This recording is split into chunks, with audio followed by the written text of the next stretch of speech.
So, mentioning PN Crew and 7C, we do have Mr. Boro and Memo on the second and the third position, followed by Shifu Sir on the fourth, and on fifth, we have the man who went in with Tyrant, Zibian. I mean, amazing plays by all these players, of course. You know, no second thoughts, even dead eyes. Regardless, they did end up at the sixth position. Yeah. Those kills are going to be so crucial. And they were just unlucky over there. But, you know, the final circle fight that we had, Ocean, I mean, it was just Team Bablu waiting for the right time because their players were even getting knocked out. And for a split second, you know, there were those nerves really trembling when True Love was actually lobbing that grenade up in the air, where we thought that entirety of Bablu could have been demolished.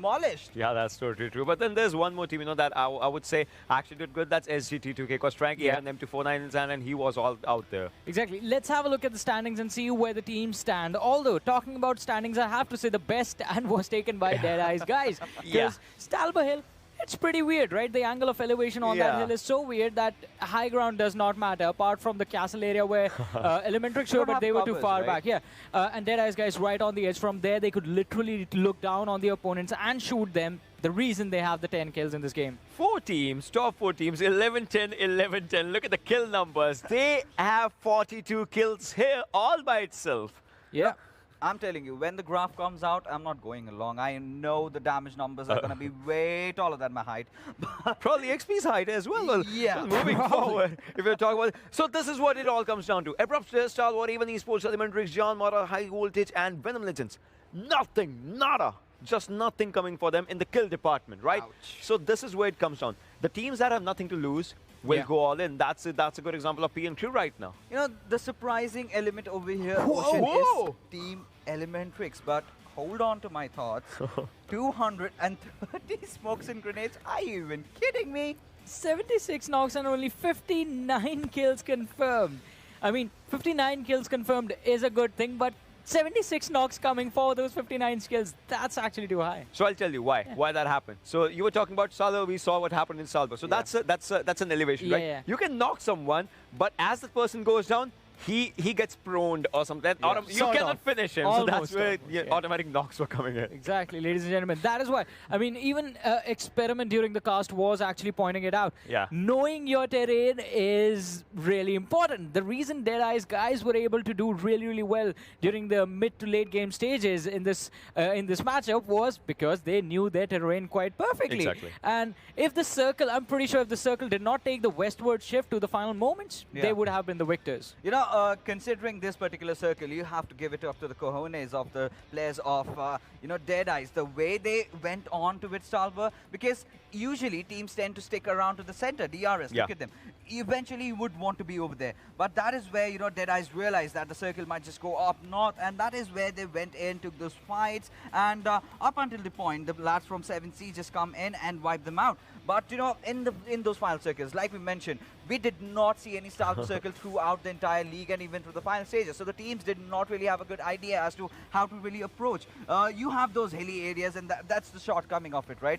Once you get knocked, you're wide up in the open, you're coming down, you're still in the open. You need to have your vehicles. Vehicles are so crucial, and that is what Team Bablu did, right? Team Bablu, I think that was a game changer. And this fight as well, like if you remember, you know, DE was trying, the players were trying to revive each other. They were trying to do everything that they could. Look at this one right now. Frankie, he had an M249 in his hands. Jane went down, but then on to the other side, one player went down, the other one went down, and it just ended all in the slivers. But with all the 4 teams that were surviving, they had good number of kills for themselves. They had good damage amount for themselves. Plus, given the fact the circle, it went to the 9 circle. The final heal battle is where it was going. So overall, all in all, I would say it was a wholesome fight, Yeah, it was an wholesome fight indeed. And in the end, we did see Team Bablu. I mean, we thought the high ground advantage would be a little bit more useful. I believe this team carries a lot of utilities, right? And I believe they were already out of the nades at this point. Otherwise, we would have definitely seen those things being chunked towards their opponents. And that is why they stepped back. They knew we have gone too far. When they charged in towards PN Crew, we immediately saw Tyrant and his teammate fall back. But damage histogram, look at that. Our speculations were actually on point. I mean, so I don't want to talk about the teams that did everything. Look at this one. Abrupt Slayers, Stalwart. So the teams that were actually onto the back end side, the back lines. So out of these teams, Abrupt Slayers is something that we know and we have seen that they can do much more. A1 Esports as well. I mean, these are the first and the second team. 42 kills Yeah. between just 4 teams. Isn't that exactly what we really wanted? Yeah. Abrupt Slayers had a good lead, and we really want the drama to be unfolding in the final day. And this is where teams like Team Bablu really come up, 7C come up, PN Crew come up, and that was a whammy. Well, the drama is getting pretty intense now. There are a lot of But, plot twists incoming, I think. There's one thing that always will be keeping us on our toes, that's leaderboard. Because I just want to see where it all just gets down to. Just think about that one. Well, it is pretty intense. I want to see what this match changes, because our wishes. the difference wasn't that big. Exactly. Well, even I'm trying to talk to the genie right now, and we're going to see if the wishes of the lads right next to me can be fulfilled, ladies and gentlemen, because the leaderboard is where everything comes, and the leaderboard is where all things are going to matter. At the end of the day, the points need to be added up over here. Team Bablu, 153, 2 points difference against A1 Esports. Wow. 3 chicken dinners. I mean, talking about curse of 3 chicken dinners, Abrupt Slayers have not had their 4th since the first day. Now Team Bablu has reached 3rd chicken dinner. If they need to do something, they need to have their 4th. Talking about the maximum kills, that's where A1 Esports is. And Team Bablu is on 3rd right now with the kill points as well. But 103 points with Abrupt Slayers, that's one thing that's keeping them obviously always on their marker. Now, considering how the first game really went out for A1 Esports and Abrupt Slayers, I must definitely point it out. They are feeling the heat. But that is where the teams like 7C, PN Crew, DRS come marching in. And it's just that one more game, you know. Maybe it's going to be Miramar, maybe it might be just Vikendi that changes things around. But as we take a look down under, oh my goodness, this is the page where I'm really looking very, very sad. Venom Legends, one of those contenders to win the finals perhaps, are bottom last. Well, currently they are bottom last, but you know, it's time to play YOLO. That's all I can say. Because PN Crew, games, Ocean. but still, one good game actually took PN Crew from nothing to just, you know, in the top 8 right now. So they might just go for another good outing. Same goes for Venom Legends. If not anything, see, if you're not qualifying, prize pool is just out there. You might just get a good outing with the prize pool. Exactly. You definitely need a good outing for yourself for the prize money. But I think I agree with Fixes on this one. GC matters a little bit more than that. It is going to be about moving to that next stage. Costs more money. And also a lot of pride. A lot of bragging rights are on the line for everyone participating. But now let's have a look at the schedule and see the next map that is going to come up. It is going to be the frozen tundras of Vikendi up next. It is getting a little bit chilly. I mean, with the map and with the storyline that we have going into this final, ladies and gentlemen. And I mean, pick a team, guys. Just pick a team. It's going to be a battle of Stalingrad, and in Vikendi, what I really anticipate is all the way Team 7C. I mean, I will back him up with this one because we know what 7C can actually do in this kind of a map. And talking about map as well, we have the map chances. So you don't see 7C here, we see DE, we see Elementrix, because Elementrix kind of owns this map if you talk about this. Venom Legends as well, and Team T2KC. Venom Legends, so they are good with the kills, with the average kills. So I just want to see one thing if we see that Venom Legends today. But my money, for now, it's going to be 7C. You said about seeing that Venom Legends. I mean, we did see sort of an old iteration of Deadeye's guys in the last match, wherein fights were being taken like their life depended on it, and that is something that teams are going to be required to do in that in these matches, in this last day of this tournament, ladies and gentlemen. You have to mystify, you have to mislead, you have to beat your opponents with whatever you can do, and that is something that, well, these teams are going to be given the opportunity 4 more times now. Because, well, we have 4 more games to go. It is going to be the second match of the day coming up next. And, well, I'm going to go for a stroll in this snow over to the commentators' desk now and ask you guys the same question. Pick a team. Pick a team, pick a team, pick a team. Already, you know what? Make it 7C. I'm going to stick to what I said earlier. Deadeye's guys, they were really impressive up until the last moment. Mistakes they made were they took too many fights. Yeah. I'm going for Deadeye's guys again. I'm going to go with A1 because they didn't take any fight. And they need to realize that they need to wake up right now, or else that spot they have in the second position, it could just slip away in a couple of games. Exactly. I mean, you need to be really, really on point with your time. But don't pick too many fights. Don't pick too little fights as well. And A1 Esports, I mean, me and Blair picked them, and, well, we were hoping they would go really aggressive. Well, you know, you said you need to be on point. Looks like Deadeye's guys need to be on top of their game if they want to actually win this one. And I did like a couple of World War II references, the Battle of Stalingrad. I love the fact that you love your history. It is going to be Vikendi. There is going to be a lot of snow, and soon that snow is going to turn red. Well, let's see the snow turn red right now, and I guess you guys are going to be the one coloring it. Thank you, thank you. I don't know who the color caster is. I guess you are the color caster over here, but yeah, I'm just ready. I love Vikendi. We saw Vikendi. See you, Johnny. The Vikendi we saw yesterday was not something we expected. It was action off the bat. We were thinking it's going to be a slow start, a slot start, as Ocean likes calling it, but we did see a couple of team eliminations, I think, within the first 5 minutes. So expect some of the same action as we get ready for game number 2 on the final day of the finals over here in the PNPL South Asia Season 2. And as always, all your favorite players are going to be on your screens. The question is, can you pick your favorites? My favorites. Look, here's the thing, right? We got Abrupt Slayers still on top, 181 points. We have A1 Esports clinging on to the second spot at 155. And we have Team Bablu, right? And they're in third position at 153. Deadeye's guys, DRS Gaming, 7C Esports. All these 3 teams have a chance, have an opportunity to get that coveted top 3 spots. Maybe not the first spot, but at least a third spot. So, I'm not expecting anything quiet. Like you said, these beautifully white fields of snow will be painted red. And I'm going to call it. It's going to be a very, very quick game indeed when it comes to the action. It's going to be starting off from Vihar, ending all the way towards the hot springs next to Kantra. I mean, the hot springs is where you want to be on a map like this, but of course, the agenda is different. We aren't vacationing, we are trying to kill everyone that stands in our path. Now, as all the teams are going to be dropping off to their favorite drop spots, you know, you did kind of mention that expect some early skirmishes. I am going to have to go on the other foot over here because I feel it's going to be a slower start because, again, something that I did notice in Erangel was teams initially weren't really taking chances. We saw a lot more players alive in the latter stages of the game as compared to, you know, days gone by. Except for the one caveat that's going to be coming into... Oh, never mind. I was well, about to say, the circles was going to screw everyone over, but no, it's going to be a very landmass of focus circle, although the castle is still inside of you know, the safe zone. But taking a look at where all the teams are, it's not going to be too much of a hassle for most of these teams. I think they're going to be very comfortable. However, if you look at the southeastern part of the map, there is a cluster of teams. And that could be a problem. That could be something which could kind of ruin their day. It could indeed, and it looks like we finally have someone dropping in at the castle play, and that someone is going to be Baba from Stalwart Esports, so that's going to be exciting to see if the circle is going to favor them later on. But yeah, you were talking about that cluster on the the southeastern aspect of the map. We have a lot of teams over there. We have ASL, we have PN Crew, Team Bablu are going to be, well, running around willy-nilly, and pretty much the northeast part of the map is empty. Now, I was going to expect a few teams to drive up to the Cosmodrome, and of course, I do believe Jean Mara could be heading there, but looks like they are going to be happy chilling out in Podwasto. No pun intended.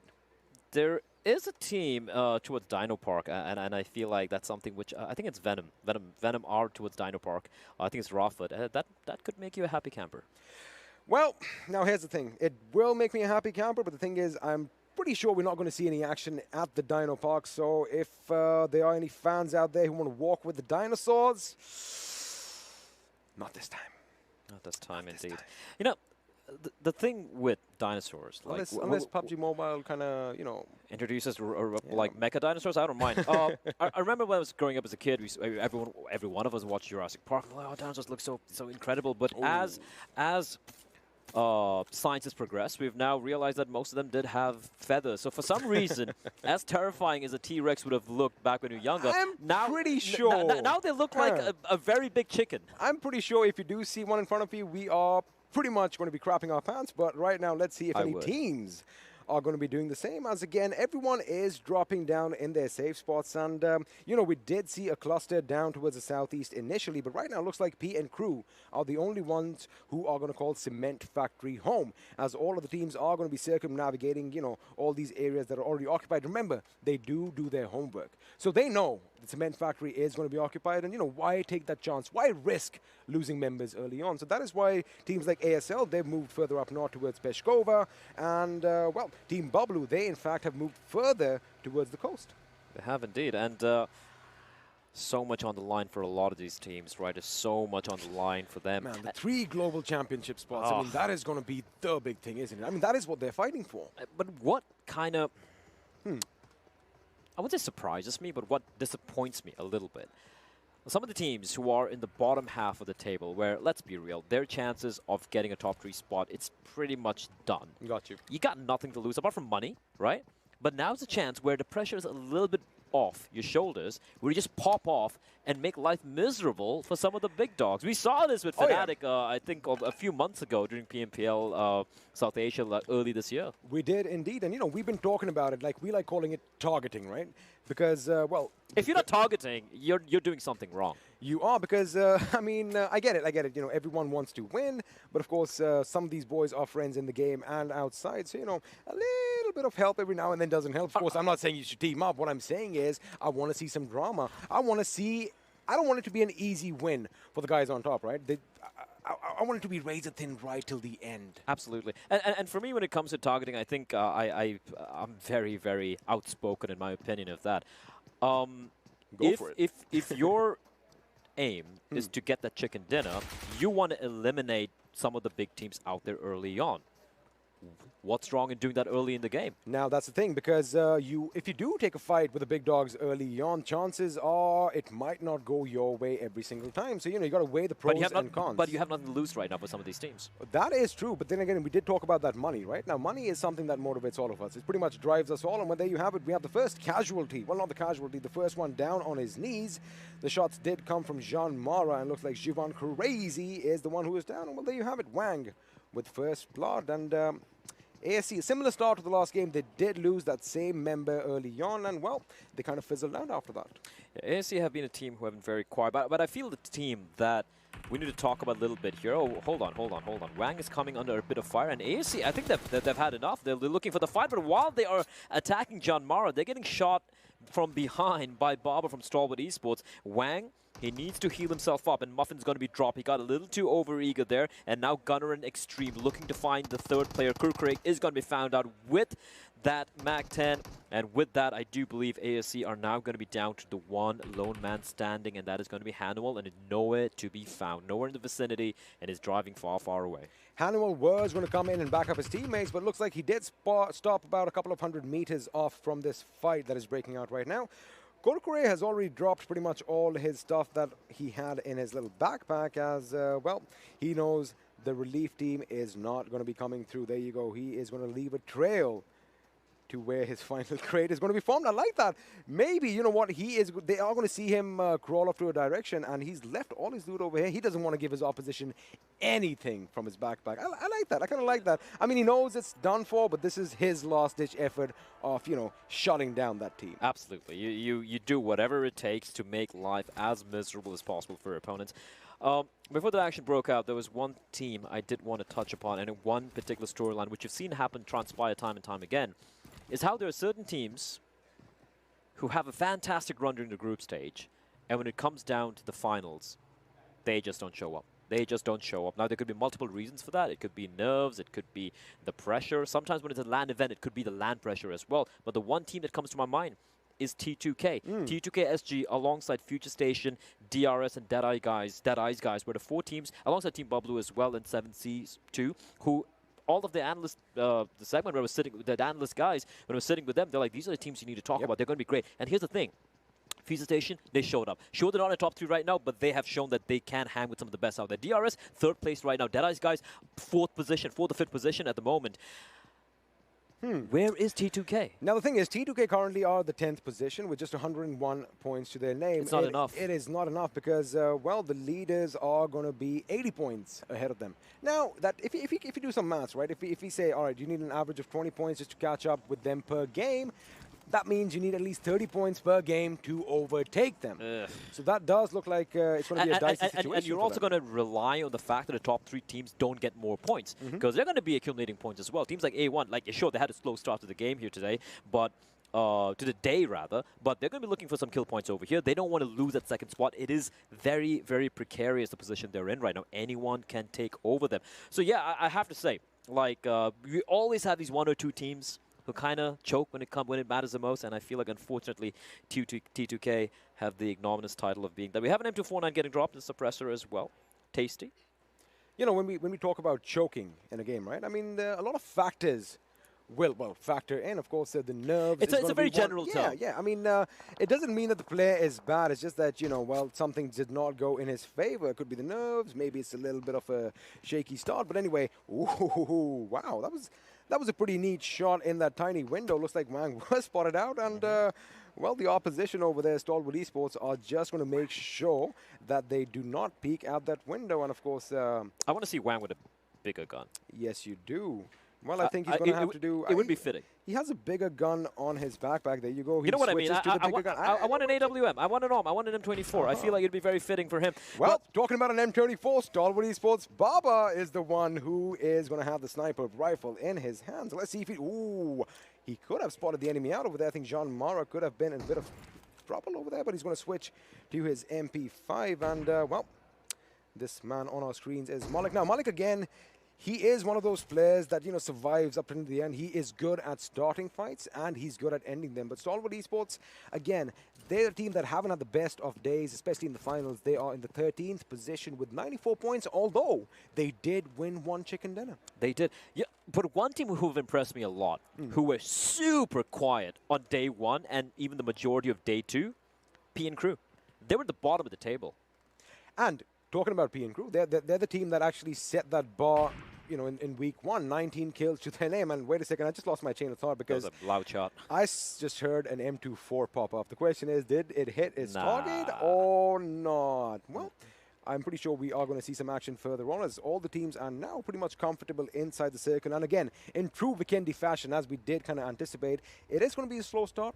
Yeah. All the teams are going to be happy holding their compounds, fortifying them except for Mr. Hanwell. Well, Mr. Hanwell is going to be hiding probably in the attic of one of these rooms, while the other teams are going to be ransacking the place, so to speak. But again, it all depends on where the circle is going to go. 7C are still holding on to their position just north of Dino Park, hoping that the circle is going to shift down south. But there you have it.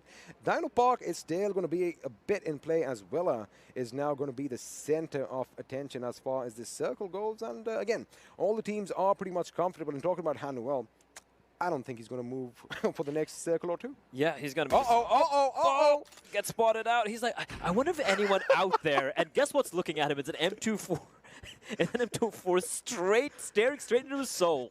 And you wanted a big gun. Somebody let Wang know that, well, something big is dropping in from the sky, and it is an AWM.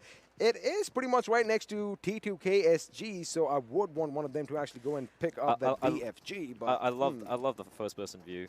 I'm a first-person view model guy. I mean, that is, in my opinion, a first-person shooter, as we call it. That's the way the game is supposed to be played. But anyway, I love the fact that, we have all these different perspectives. It makes it challenging because, each perspective play has its pros and cons. Oh, absolutely. And, absolutely. It all comes down to, how you use it to your advantage. But right now, Baba, I think he has an idea where Hanuel is, and Hanuel, he doesn't have many options right now. He does have a massive compound all to himself, but if he does get rolled up on, it could be problematic. I love the little Egyptian motif on the back of his backpack.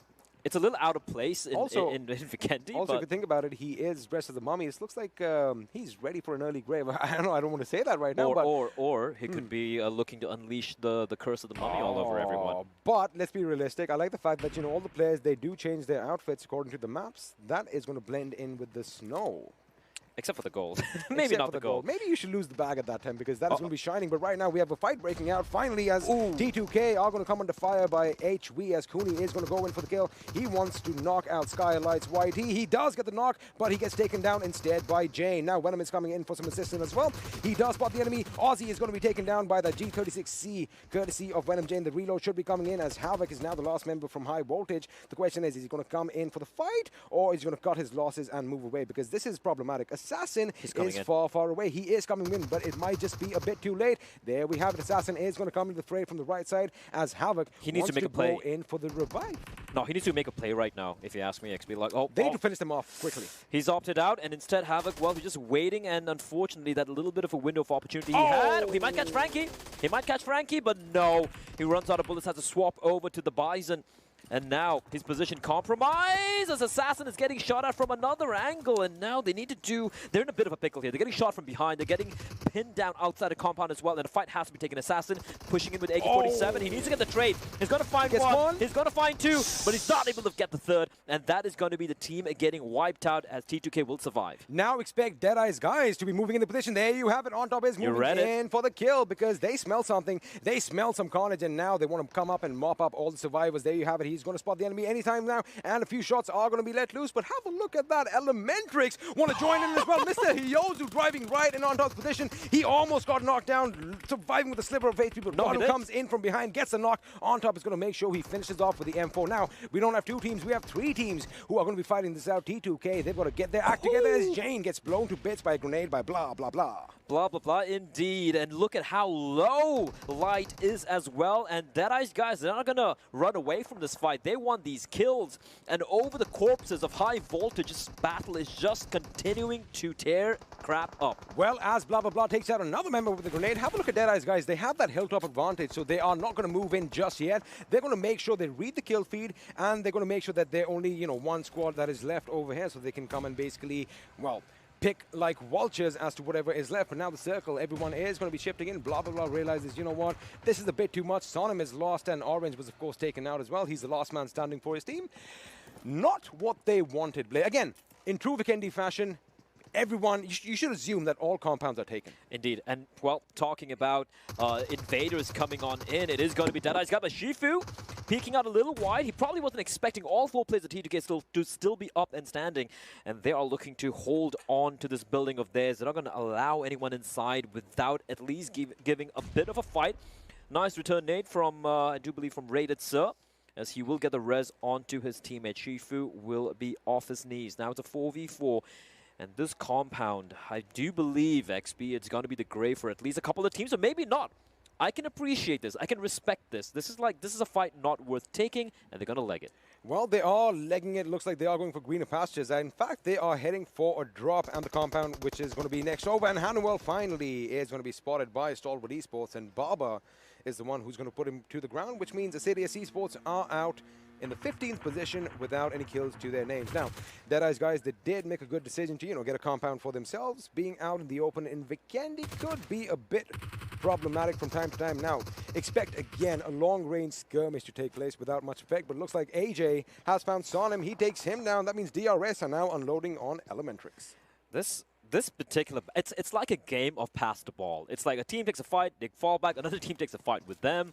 But honestly, except that it's not a ball. They're juggling with live grenades over here. Yeah, and at one point it's going to explode. And yeah, DRS placed the 4th at the moment. Bubble has taken over them, so they'll be looking to get that spot back. AJ takes a little bit of a bullet. It's just a little bit of a shrapnel wound. He's going to be okay with it. I do believe Ardr is 4th, or are they 5th? Because I do believe they had something like 138 Oh, they're points. 5th. They dropped are down. 5th, right? They got 0 points in the previous game. Oh, that's why. They have fallen down, so they need a good game right now if they want to make sure that they stay in the top 5 and, well, hopefully climb to the podium positions as well. But right now, they are going to be content with that 1 kill to their name. As again, see, all these teams, they're just fortifying, they're solidifying their positions. They are waiting.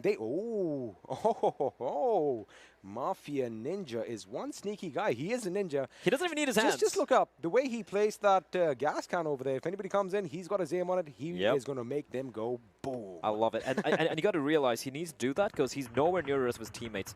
Fortunately for him, there's no one in the immediate vicinity, but we can clearly see where Team Venom are, all 4 together. As we will take a look at the next zone. Request production. Yeah, there we go. It's going to go down towards the southwest. I have a feeling 7C are going to be the happiest bunch, or the happiest crew right now on this map, because the circle should be shifting down south. Castle. Is... you want to call it 50-50? Yeah, let's call it 50-50. All right, bump it. Yep. Boom. There we go. Not too drastic. Not too drastic. A very safe circle for everyone, right? And like you said, 7C is still going to be happy they have with this. Tower all to themselves. PN Crew. I've been enjoying watching the past few games. They have been so aggressive, and Ayush, being the recon guy, he might get spotted out, though he hasn't been yet. He can hear the vehicle, he could blow them up. If the timing is perfect and he's going to spot them out, he's going to find one, but he in turn gets dropped. Quick reply coming in. Well, when an M249 is going to be in play, that's what you're going to expect. That's like a knockout punch from Tyson in his prime. But Sandesh on top of the roof, he's going to provide covering fire. This is brilliant work from Sandesh. He's not able to get the drop, though, and he's not able to save his teammate. Ayush will unfortunately, well, find himself 6 feet under. And PN Crew, I like the aggression, but unfortunately, they will get nothing out of it. You know how us gamers, we are in the habit of reloading a weapon. Even if you shoot a single shot, that reload was a problem because I do believe he could have got that knock on the opposition over here, but looks like DRS Mafia Ninja is still going to be in his position as Venom Legends are going to be facing T2K. Now, T2K surprisingly did decide to move because, of course, well, the zone did force them out. They have fended off against 2 squads. I do believe they have about 5 kills to their name. There you have it. 3 from one and 2 from another. Now, Venom Nightwing is going to be on his knees as smokes are going to be deployed, screening from the opposition, and a lot of smokes as well, but a few lucky shots in the smoke are going to find Nightwing. He does lose a little bit of HP. Expect a few grenades coming in. One thing that is going to surprise me is why is T2K clumped up in this corner right now? Why aren't they moving to the main villa? They need to get as many angles as they can because now Rafat and Nightwing have done the same. That means they can open up more angles on the teams trying to push in. Indeed. In the meantime, there is a little bit of a skirmish breaking out between ASL, the Abrupt Slayers, the king of the hill right now, and Team Bablu. And I agree with you. Okay, hold on. Zibian's going in for the kill, but he needs to be careful. He is exposed out in the open, and Joker's ready and waiting to find anyone who's going to be pushing on in towards Leon's position. And he's going to spot a player out, but he sees 3 players looking in his direction. The moment he pops his head, there's going to be bullets straight between his eyes. So he can't risk it. Yep, there you go. He just can't risk it. He can only watch as his teammate Leon will be taken down. I love the aggression from Team Bablu, working like a pack of rabid wolves, and they are rabid indeed. They're going in for the kill, and ASL, they can't reply back. Well, with that grenade, with that Molotov, they are going to be setting up the attack as well. Chari gets Danny this time, and now that is going to be devastating. They messed up that vehicle, and with that, 2 people have gone down. Chari with a beautiful spray takes out Teen Wolf, takes out Tyrant, and that vehicle is going to go boom any second. But now this is when ASL need to go in for the push. The blue zone, mind you, is going to be doing its damage as well. Blay, Team Bablu just shot themselves in the foot. They punched themselves in the testicles. That was brutal. Leon finally falls, but the play zone... How quickly the tables flipped. Wow. How quickly the tables flipped. I thought ASL was screwed. And let me tell you one thing. All the blame is going to go on the driver because he did kind of mess up a little bit. And even the nade, which he tossed in, it was a little too... It was way out in the open, way too... Maybe a little too complacent, overconfident, but let's hold on. Let's take a look at what's happening over here. T2K are getting attacked by Venom, but a drop does come in. Jane trying to pull off a few heroics here, trying to go for the jumping shot, and he might just land in the corner. If Rafa's going to be hiding, he's going to take the fight, and he's going to lose it as Jane is on a tear. And with that, T2K are going to wipe out Team Venom, and more impressively for me, XP, they've survived multiple team fights right now. They have 9 kills to their name, and they haven't lost a single player. 3 squads to be exact, all 4 members intact. This is the T2K that we were talking about, and, well, they have finally shown up to the party. Let's see if their domination spree continues in the next games as well. They might just make it to the top, especially if they take out the big boys at first. Now, sights are going to be rolling in as well, as Wadu Sir is high atop his perch over here. He does have vision on the enemy, of course, not letting any shots loose because he's got to be careful. Just below him, we have Future Station. Also, since Deadeye's guys are playing from the periphery, from the edge of the circle, they've got to be extra careful because then all sides, everyone's attention is going to be on them. So if they want to fire a shot, mind you, they need to go in for the kill. Someone needs to be in a car ready to move in. Indeed. And you can clearly see, I like how patient Deadeye guys are being because like the Siberian tiger, waiting in the snow, not showing a bit, waiting for the prey to congregate together, and then jumping in for the final kill, and I love the patience. I like one thing. The way Vadu is getting all that information right now, I'll come back to my point in a second once DE is back up on our screen because Mafia Ninja is going to be unloading on T2K. It looks like they are tangoing with the 4th squad. Once again, Mr. Boro is going to knock out Zibian, and with that, Team Bablu eliminated in the 13th position with just a kill to their name. Now, 7C Esports are going to be tangoing as well, as Skylights has been taken out. Frankie needs to move out quick. Jane is going to be lying lying bleeding on his knees, and DRS is going to join in the fight as well. T2K, they survived so many fights, but it looks like this could be it. Venom he does have company in the form of Frankie, but doesn't matter. They're going to be wiped out. 7 seas. They sail the seas of death. They fly the flag high, and they're going to win the duel. And T2K, 10 kills, a much better performance from what we've seen from them many a time, but it's not going to be enough. However, getting a total of 11 points from the game is not something that they wanted, especially with the way they have been playing. They haven't just impressed us. I'm pretty sure all the people watching at home would be happy that T2K have finally shown up. Maybe the next 3 games could go in their favor. We're going to have to wait and see. It's kind of unfortunate how many team fights they had to take, right? And most of them were unforced. They were not looking for the fight. The fight came to them. There you go. Now, over here, this is the mistake they made. They should have stuck to a compound because that was what was working for them. They came out in the open and, well, paid the price. Looks like Wadu is going to get an angle on one of the oppositions as On Top tries to make his way in. Badrev missing all his shots. DE's Shifu is taken out elsewhere by Razur from sights as Ghost is going to be unloading on Top as well. Looks like Deadeye's guys are in a bit of trouble. No. They have a player in the safe zone. They have a player in the circle. They have them pincer down. And like you said, tigers don't hunt in packs, but these tigers are running like a pack of rabid animals. However, when you have packs of wolves around in the form of sights, you've got to be very careful. And it looks like the man who was separated is down on his knees. So, again, maybe in the snow you should be playing as snows. Now, Rated is going to go in for the revive. Makes it in time, but again, they were coming under fire, especially with Molotovs being lobbed in from sights. They want to make sure they get their kill point, but it looks like On Top is going to be picked up as Giro Fair from John Mara is going to be opening up on Kashuf, knocking him down and putting him in the ground as well. Season tries to find Chari. He's going to go around the tree from the right, does finally get the knock with that PP Bison, taking some fire himself.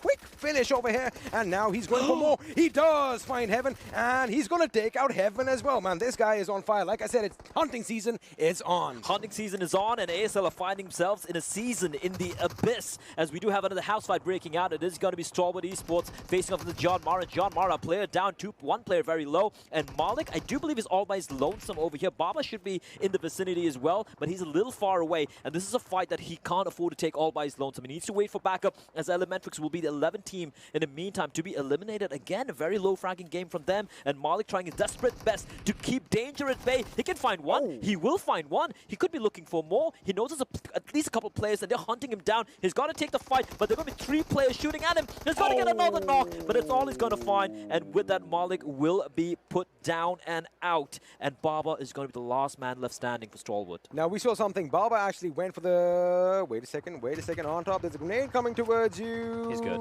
But it hasn't done much effect. But right now, Future Station, they are going to find themselves a little bit of a pickle over here. They are at the edge of the circle towards the north, in fact, and now they are going to come under heavy fire courtesy of the sights. They do have to be careful because on the right, we have DRS Gaming as Baba. Wait a second. He is on a domination spree. I mean, he's the last man standing, but he is not one to back away from a fight. 3 quick kills to his name as the play zone is going to engulf Extreme from John Mara. PN Crew out in the 10th position with just 3 kills to their name. ASL are out as well. Joker is going to fall to the blue, and with that, they have just 2 kills, 9th position. Look, they're going to hold on to their first spot, but again, like, you want to capitalize on it. It's been kind of a very placid game coming out from ASL. A1 as well. Haven't seen them around much, but they have all 4 players left alive so far. The circle is shrinking in further and further. DRS in a very comfortable position.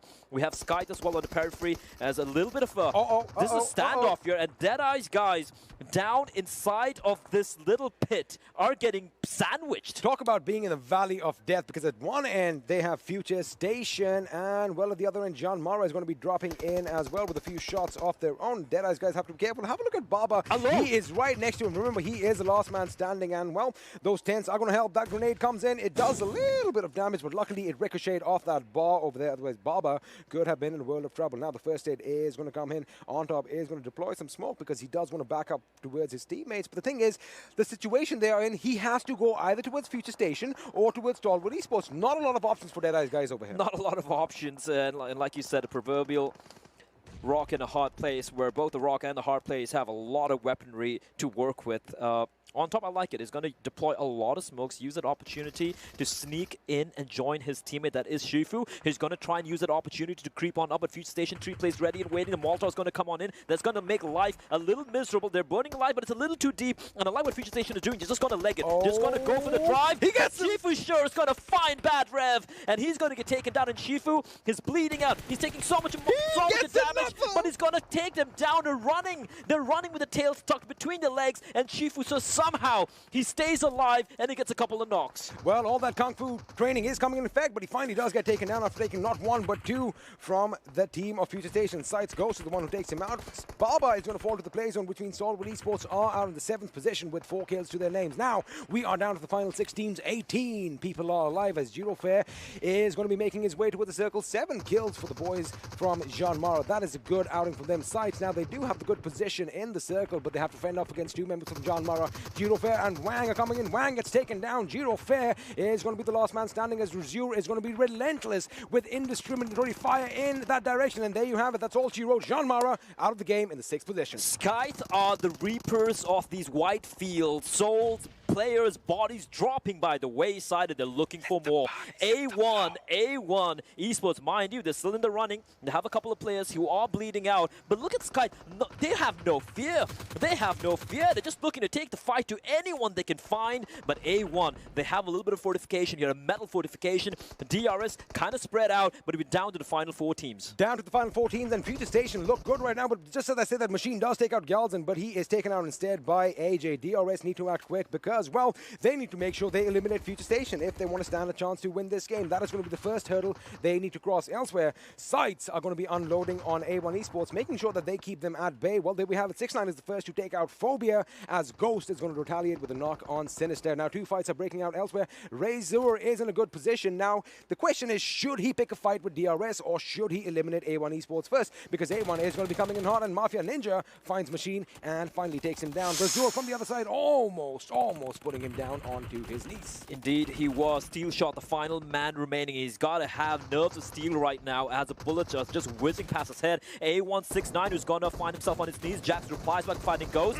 But AJ, meanwhile, joining the fray. 2 players down for Sky. They have only Razur remaining. And DRS are going in for the kill. They're going in for those kill points. They should be wary, though, because A1 Esports is still in the running. However, 2 of them are on the knees. And Sinister, he needs to get the res in right now. AJ is on a rampage. Love the fact that he is using that first-person perspective. He's going with the kill. Sinister on such low HP. He needs to pick himself up, but Razor is going to be shooting in the distance. AJ is going to spot him out, and AJ, in fact, is going to take him down. That means Sights are still going to be holding on by a thread, and that thread is Ghost. But any second now, Ghost is going to be living up to his name as he's going to put into oblivion. No, he almost got the knock away, but he gets taken out. That means we are now down to the final 2, to the final 1, and looks like, Blay, we have a winner. Now the question is, was it DRS? It was DRS. It was DRS. It had to be DRS. Absolutely amazing. 4 teams died in... What? I mean, in a blink of an eye, the fact that they did have to take that fight to Future Station, they've completely wiped them out, and then AJ took out Sights. I mean, that was beautiful. Winner chicken dinner goes to the Real Soldiers. And you know what? We were talking about DRS. We were like, they got knocked down to the 5th position. They were in the 5th position. Right now, they're going to be the top 3. Until the final second of the final game, I don't think we're going to know who are the 3 teams that are going to be qualifying for the global challenge. Talk about having a nail-biting finish. That is what we wanted. My nails are gone. His nails are gone. While we kind of try and fix our nails, why don't you all grab a chilled Mountain Dew for yourselves? We'll see you after this break.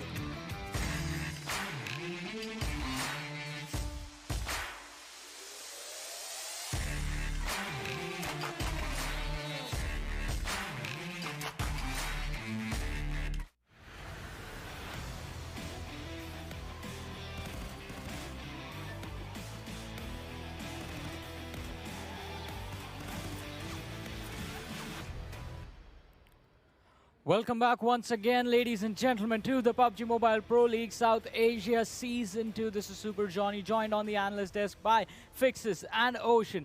And that was an incredible game.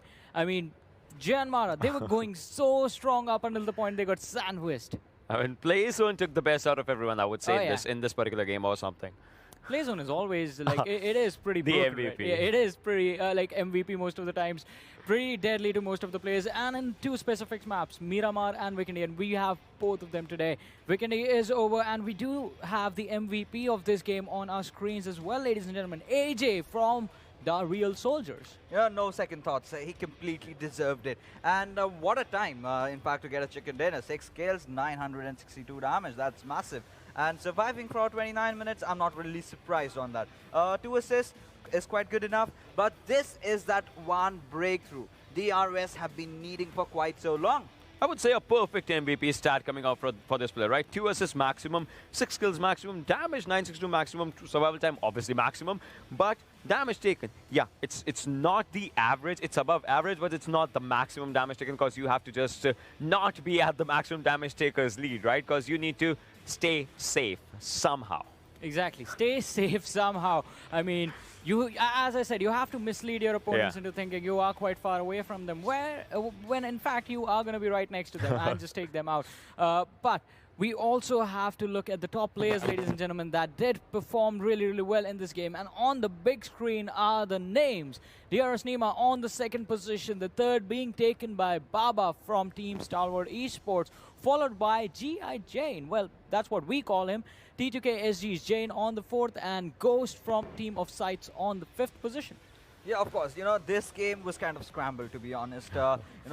We had some big names coming out, and, well, Jane, look at him. Just 4 kills, 628 damage. Regardless of the fact that T2K did not really shine out this time around, I think that's one good consolation for them. 21 minutes of survival time and still makes it in the top players. That is pretty incredible. I wonder what he did. How far did he get his team in the standings of this match? How many points was he able to get for his team? Because that is what is going to be important for them, right? Yeah, that's totally true. And as we are just talking about it, 12 kills for DRS, 27 points. And T2KSG, 1 placement, 10 kills, 11 points. We have seen teams do these kind of wonders, right? But right now it was T2K. They were trained to kill. They were not trained to placement points in this game, I would say, but they were trained to kill, and they kill amazing. Like, 2nd highest kills, I would say, overall. Even Esports 3 kills, but all they are worrying right now is the total points because they need to stay in that top 3 chart. Exactly, DRS Gaming, A1 Esports, both of these teams are in contention for the top spot. But if you talk about Dead Eyes, they're on 7th. Well, not the kind of an outing that they would really anticipate. But as we move along further, well, the disappointment still continues. The woes, the misery, whatever you may call it for Team Elementrix. I do not know what really went this time around. And Abrupt Slayers, well, if they do not, get a good game, if they are not consistent, maybe someone else is gonna walk home with those $40,000. Yeah, and that will change a lot of things, right? Obviously, you can be in top 3, but you've been top 3 days. Top 3 in the final and 3 days top is a different story eitherwise. So for the 4th day also, you need to establish the dominance. Coming back, it's going to be another Erangel, right? And we have seen them do good in Erangel only. Like, they have had amazing games in Erangel. They had 2 out of 3 chicken dinners in Erangel. So I want to see that same Abrupt Slayers if we talk about this one. But, well, talking about other things. All right. So we are getting good knock numbers today. I like the utility uses, man. On Weekendy, 189. I was just about to get to that. You remember that fight where Dead Eyes just came in from the backlines, took away Badrev and Kapshi. I think it was Shifu, if my memory serves right. But, that valley.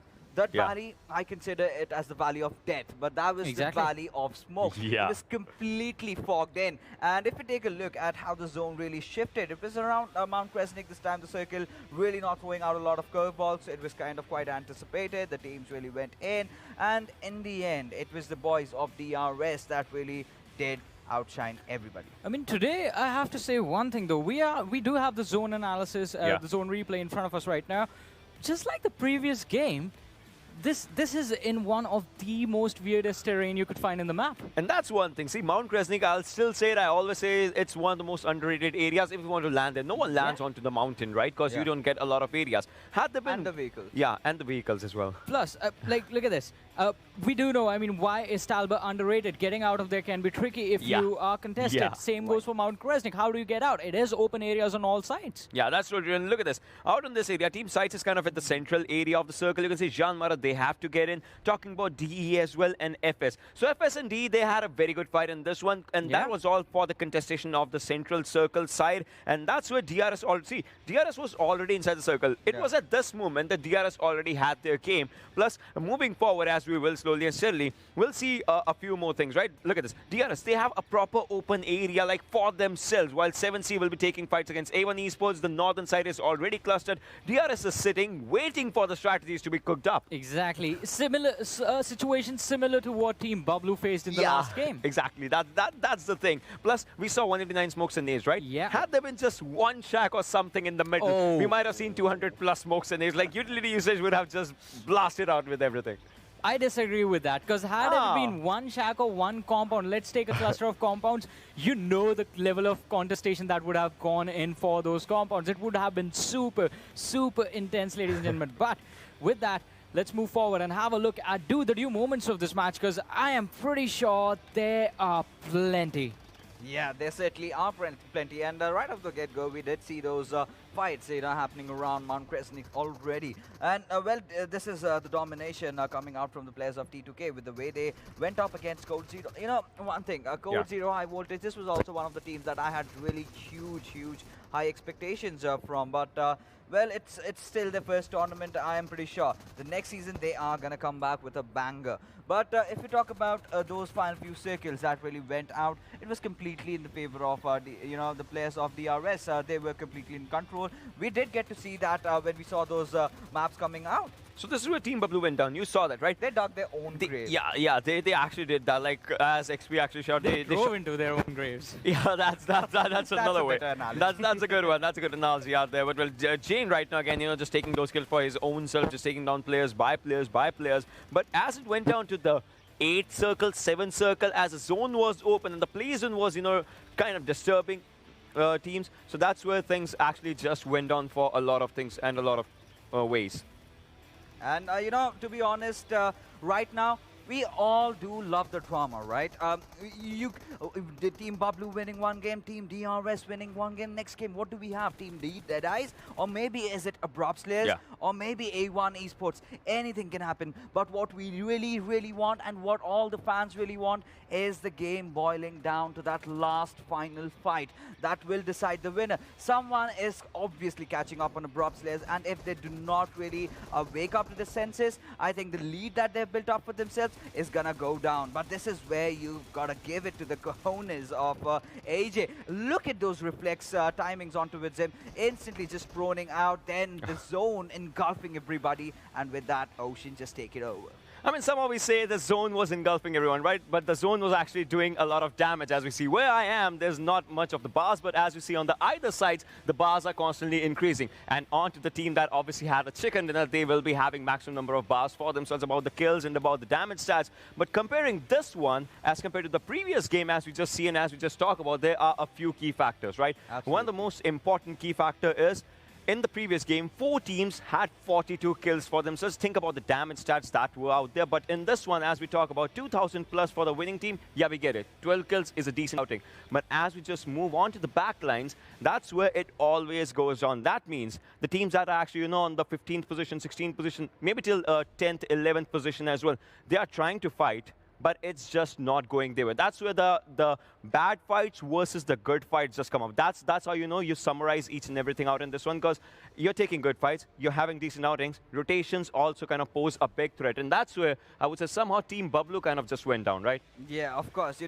They should have really stuck onto their basics. They should have really gone in for those scouting missions and then could have just driven past. But yeah, of course, T2K, they had been so amazing. And Ocean, we need to take a look at the leaderboard, and there you go. The lead that Abrupt Slayer is having on themselves is slowly dwindling down. And A1 Esports are catching up, courtesy to that second position. But look at DRS, they are also in the race. Up until yesterday, it was all about qualifying for the Global Championship. But today, Ocean, they want those $40,000.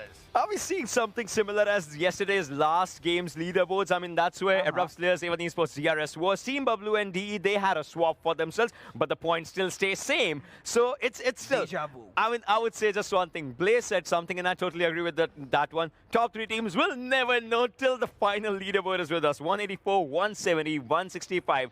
154, 154. 7C still has a chance. PNQ 2 games, they still have a chance. Kingdoms rise and kingdom falls. But who is going to be the winner in this battle of the thrones? And well, something is always continuously switching around, and that is the position of all these teams over here. But as we take a move along further towards the teams that really have not been in their elements, well, there you go. A lot of disappointments in this time around. Well, team sides, talk about Team Elementrix, talk about VT and Giant Mara, Venom Legends, and in fact, Stalwart Esports, a team that does have the World League experience, has suddenly crumbled away. I mean, we used to call about this team in one or two ways, and one thing that we used to say is that this team, they shine in one game maybe per day. Yeah. Had they done that yesterday, had they done that day before yesterday, they would have outshined everyone, right? But today, in the final day, I think they need all the games just to get them to the top, top 8 area, maybe top 7, something like that. Otherwise, for these teams, it might just be a dream of something.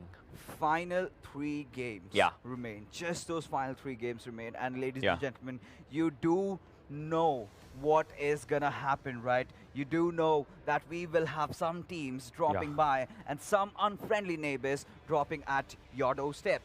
Yeah, we'll have to see, how it all just goes down with the things. Because as we are just saying and as we are speaking of what's happening with the teams, I'm just confused in a lot of things. And I know you'll actually just back me up on this one. Top 3, we have seen what top 3 is, but we don't know still what top 3 actually gets. But that's where, the schedule comes up, because we are also moving forward with each and every game. And talking about the games, talking about the stuff, you see next Erangle's coming. Next Erangel is going to be on the chart, as we just see. Miramar and then Erangel. But this one, Team Bablu might take it, DE might take it, 7C might take it, A1 Esports might take it. We have so many names and just one game. It all just comes down to that. The penultimate Erangel, as we call it. And I think if we have to talk about the predictions, for me this time, I really want Dead Eye to win this one out. Because if they do, this is also going to bring more masala on the table. And, well, we do love that, don't we? Exactly. I mean, Fixes, you have picked Dead Eyes, guys. Ocean, what about you? What do you want to pick? I mean, I don't know if we go for the map chances or something like that. The DE always have a good outing for them.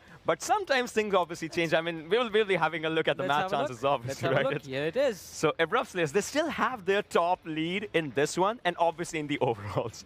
This thing hasn't changed for a while. So that is something that I'm going to be a little skeptical about. But it is really interesting. I mean, Dead Eyes guys did do really well for themselves in the last wrangle that was there.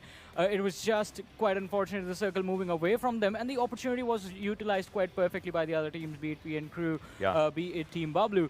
But as the fight is going on, Dead Eyes guys, Team Bablu, even talk about the other teams in the contention for the third spot, I'm going to say. Abrupt Slayers and A1 Esports, they're doing really well for themselves. That's totally true. And you talked about, teams at the third spot. So if you're asking about my prediction or something, I would say the real soldiers maybe just, take up for the bunch, because DRS, they did incredible in the previous game as well, right? Anything can happen, Ocean. I have my mind shut off right now. No, please don't do that. I need that caffeine boost. I need my dues. And then as the moment, I will really open up. I mean, that's totally true. Well, that's the thing. You are super energetic, but our journey has been so intense that my feet are shaking. I don't think I can walk from this side to the other side anymore. So I'm just going to throw it to the casters from here. Well, thank you for that, Johnny. And I wouldn't be surprised. My knees are shaking a little bit as well, mom spaghetti and whatnot. And you know what? I'm rolling up my sleeves. I think we're ready to jump into this one, XP. We have 3 games remaining. I'm trying to pull off the Fixes look right now. Stare, steely gaze, trying to look sexy as possible. I'm going to try as well. Anyway. Anywho. Alrighty, you were saying? I was saying we're down to 3 final games. So with 3 final maps left in the running. Now, Abrupt Slayers, they look like they've solidified their position, right? I don't know yet, right? But the second and third spot, it's up for the taking. Anyone can grab it. It's just been teams jumping over each other, dropping down. DRS stepping up. A1 having a very slow start right now. But there is always the opportunity of teams like Dead Eyes guys, Team Bablu to step it up as well. I know Johnny's not here to put us on under the spot, but who are you going with? Bring it. All right. DRS, they definitely are looking strong. They're getting that aggression back, that's what they are known for. I'm going to be looking out for 7C Esports as well because, well, they are upping the ante just a little bit. They are being a little bit more aggressive. Let's see if they can make something out of this game. But, as usual, all your favorite players are going to be on your screen once again. And looks like they are pretty much ready. They are comfortable. I like this one fact, Blade. You don't have to be sitting in a gaming chair to be a good gamer. A lot of them are, chilling on their beds. They have their quilts all around them. It's all about the comfort. And, you have to be comfortable, and that's when your A game shines. You also don't want to be too comfortable, though, and that's when it might all go on wrong. Camera. But of course, where do you professionals? Where do you usually play PUBG Mobile? On your chair, on your bed, on your toilet? Well, I'm usually sitting on the throne when I'm doing that. So is that what you call I the guess, toilet? Yes, sir. Yeah. It is the throne. But with that, game number 3 on the final day, or rather match number 18. Ooh, 18 of 20 is going to be underway as the Big Bird takes to the sky once more. And this time, looks like we are flying the other way. We are going to be heading towards the northeast. We're going to be flying over the Sosnovka military base, which means, well, T2K are going to be jumping down here. Elementrix might be heading back to Ferry Pair as usual, but of course, Milta is going to be under the flight path. That means ASC are going to have a nice little drop spot, and we are going to be ending things at Lipovka. Now, what about all the teams that want to go up north? Of course, a lot of times we've seen this happen. Mid-air, the circle forms. Is that going to change their decision? It could, especially if you have a long path for you to traverse with your parachute, just trying to like float on over there. The moment you see the circle, you might have to make a call on the fly. Elementrix going to be doing what they do best, what they do every single time, heading towards Ferry Pier, maybe towards Primorsk and Quarry. I do wonder if anyone's going to be dropping towards Lipovka. That's something which we rarely see. T2K once more dropping towards a military island. And, well, it looks like no one's trying to... Oh. Future Station.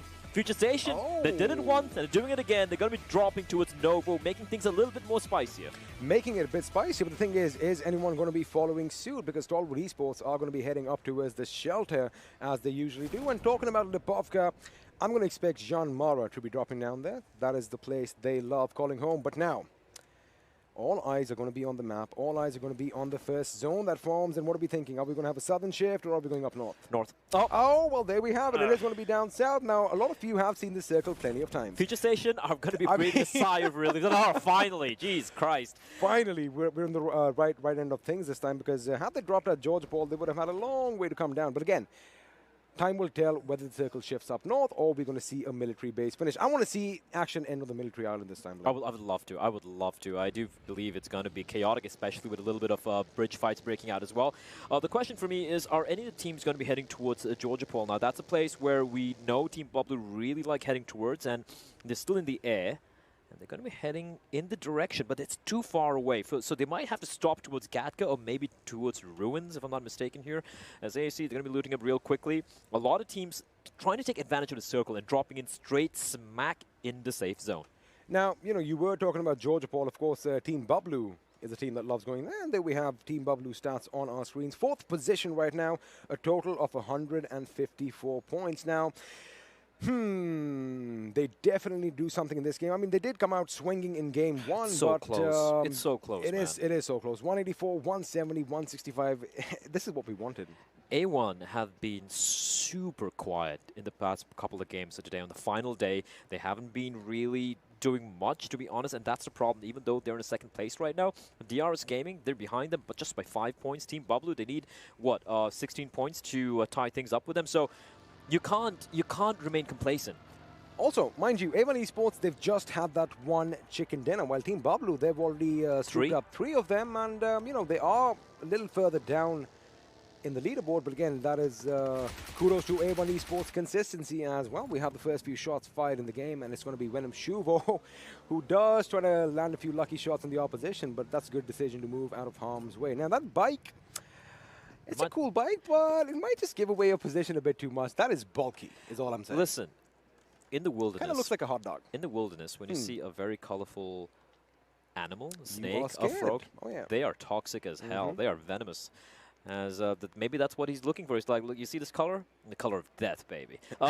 We do have PN Crew. They're the only anomaly when it comes to all the other teams. They're the only team to have opted to head still all the way to its Severny. It's not too risky, though. They are still pretty close to the safe zone. The safe, you know, the Rozok is just down south. The problem is when they will have to traverse towards a safe area, it could be a problem. But right now, it is going to be the first skirmish breaking out, and Shuvo's going to take the fight, and he should be coming out on top here, but no, he's going to get taken down, pincer from both sides, and it is going to be a very, very quick end for Shuvo from Team Venom, and unfortunately for him, XP, none of his teammates are nearby to go for the immediate trade, but they could be looking to get vengeance. They could be, and by the look of things right now, they are moving in. The vehicle is coming in. I think they're going to pick up their last member, Shuvo. Of course, he has gone down. A couple of painkillers being popped over. They want to make sure if they are going to get shot at, they might as well, you know, have that little bit of a boost helping them out. But I do not believe that an attack is going to be coming in on ASC right now. They are going to have they are going to figure it out whether they're going to stay in that compound or whether they are going to move. Now, Nightwing is going to go on a bit of a scouting mission. He should realize that ASC are backing out, but, well, I guess they're going to fight later. I wouldn't have been surprised to see ASC kind of gatekeep Venom there, but I guess they opted to head a little bit inside the circle because, you know, just to play it safe. ASC are most comfortable in the western part of Milta, right where the road meets Milta. Okay, That is where right. they are going to pretty much stack up, if I'm not wrong. They want those high-rise buildings. They want to have a good 360 vigil around them. And something exciting is going to go on. I think T2K are going to be having a little bit of a skirmish with Elementrix, as Sonim could be laying down some shots on GI Jane. Yeah, Jane going on a scouting mission, trying to ensure there's no trap laid on that bridge. So at least they have an agent on the other side of the bridge. The problem is, look at the 3 members of Elementrix heading straight towards Jane. They're going to be crossing over to the bridge. Can we just switch quickly to the western bridge right now, production? Because I believe it's going to be the battle once more between Team Elementrix and T2K.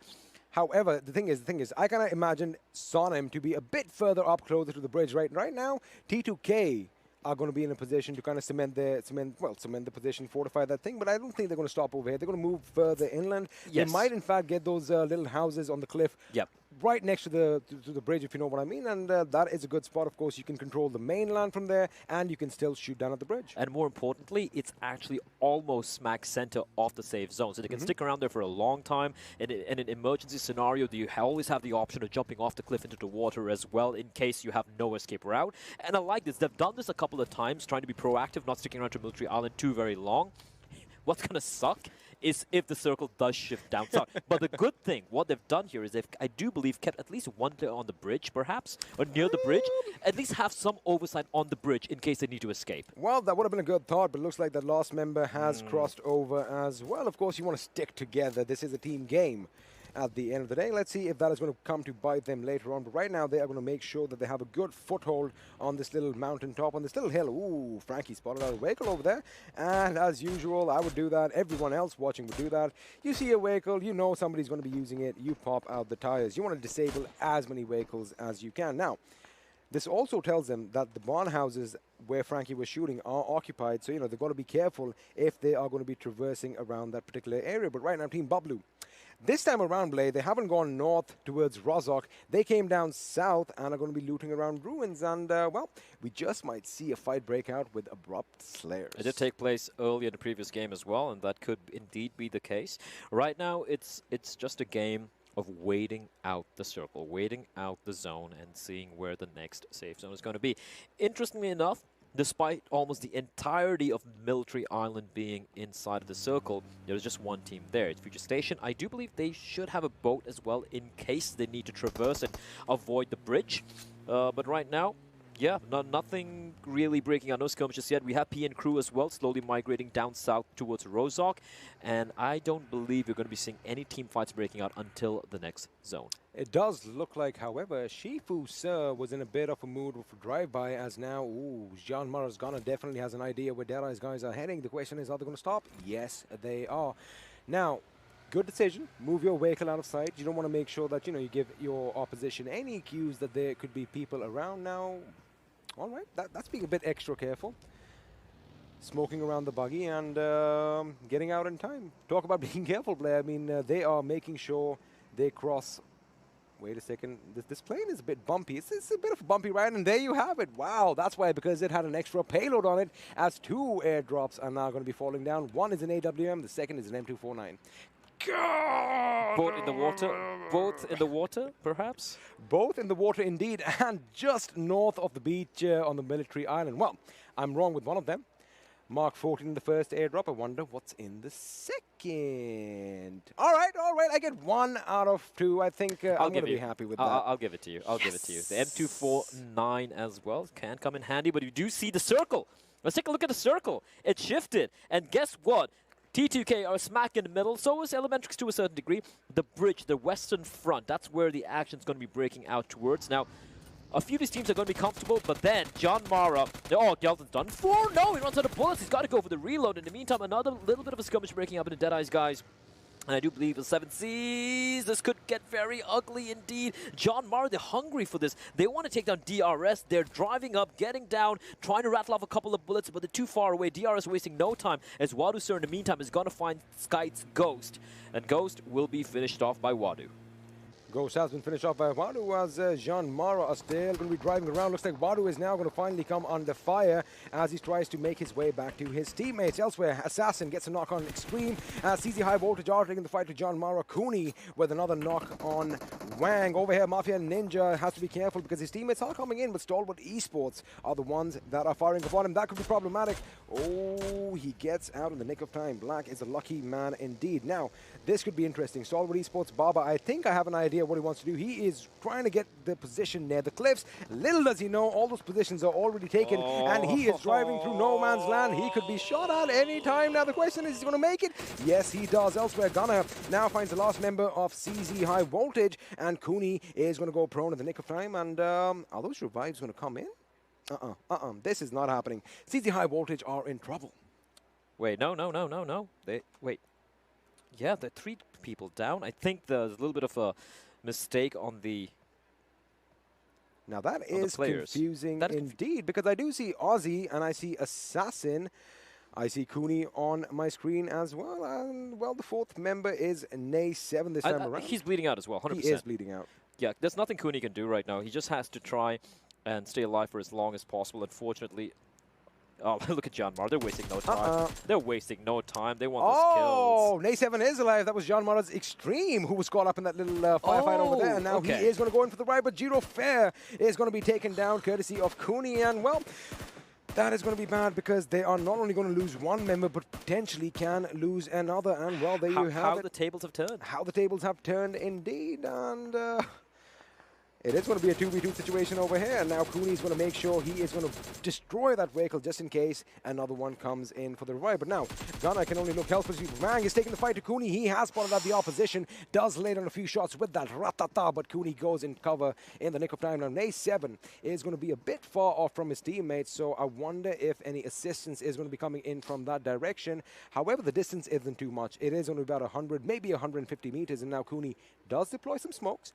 Question is, Wang, is he going to throw a grenade? Yes, he does. That one is a bit short. Cooney with a good grenade, good anticipation. If that... Ooh, did you see that? He's out in the open. He's out in the open, and Wang... Oh, he replies back. Goodness. Instant reaction, gets the knock. And the play zone. But the play zone finds him. He was down on a sliver of health, and both the players, well, they've dealt each other's knockout blows, and they're both crawling. There's no one nearby. What can they do? However, Wang is the bigger man this time because he is going to get the kill point. He went down to the play zone. That means High Voltage are going to be... Well, Nay7 needs to come in and seal the deal. Is he going to go for the revive first, or is he going to go and get that one kill? But Gunnar is coming in as well. Wang is going to be giving all this information right now, and Gunnar is going to go up against Nay7. It's going to be a one-on-one situation. Cooney is still bleeding. The revive is not coming in just yet. And Nay, that's a beautiful Molotov, and it hits it mark perfectly. Jean Mara's Gunnar is supposed to move out. Nay7 is going to come up from the right of the rock.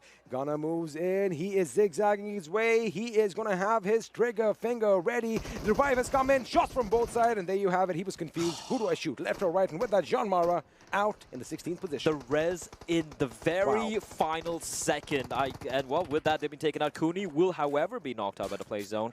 And now we have another little skirmish breaking out here. Deadeye's guys, they have control this little compound over here, but it is kind of exposed. They need to be wary. They can hear so many vehicles, everyone just traversing across. This area where the fights are breaking out, I love this part of Erangel. I don't know why, this is one of my favorites. Now waited with that PP buys and lays on a few shots on V-Tron. None of them connect, but the buggy is going to take a little bit of damage. Wadu Elsewhile is going to be focusing all his attention on A1 Esports, far away in the cliffs. Look at all those teams. It's a flash of color. All these teams are upon one another. And well, soon bullets are going to be flying, bodies are going to be dropping, and as I love saying it, teams are going to be toppling over like dominoes. Like dominoes, like a pack, like not a pack, like a house of cards. You might see some of these teams just completely crumbling down. Assidious Esports playing on the very edge of the circle. The problem is they don't have much cover.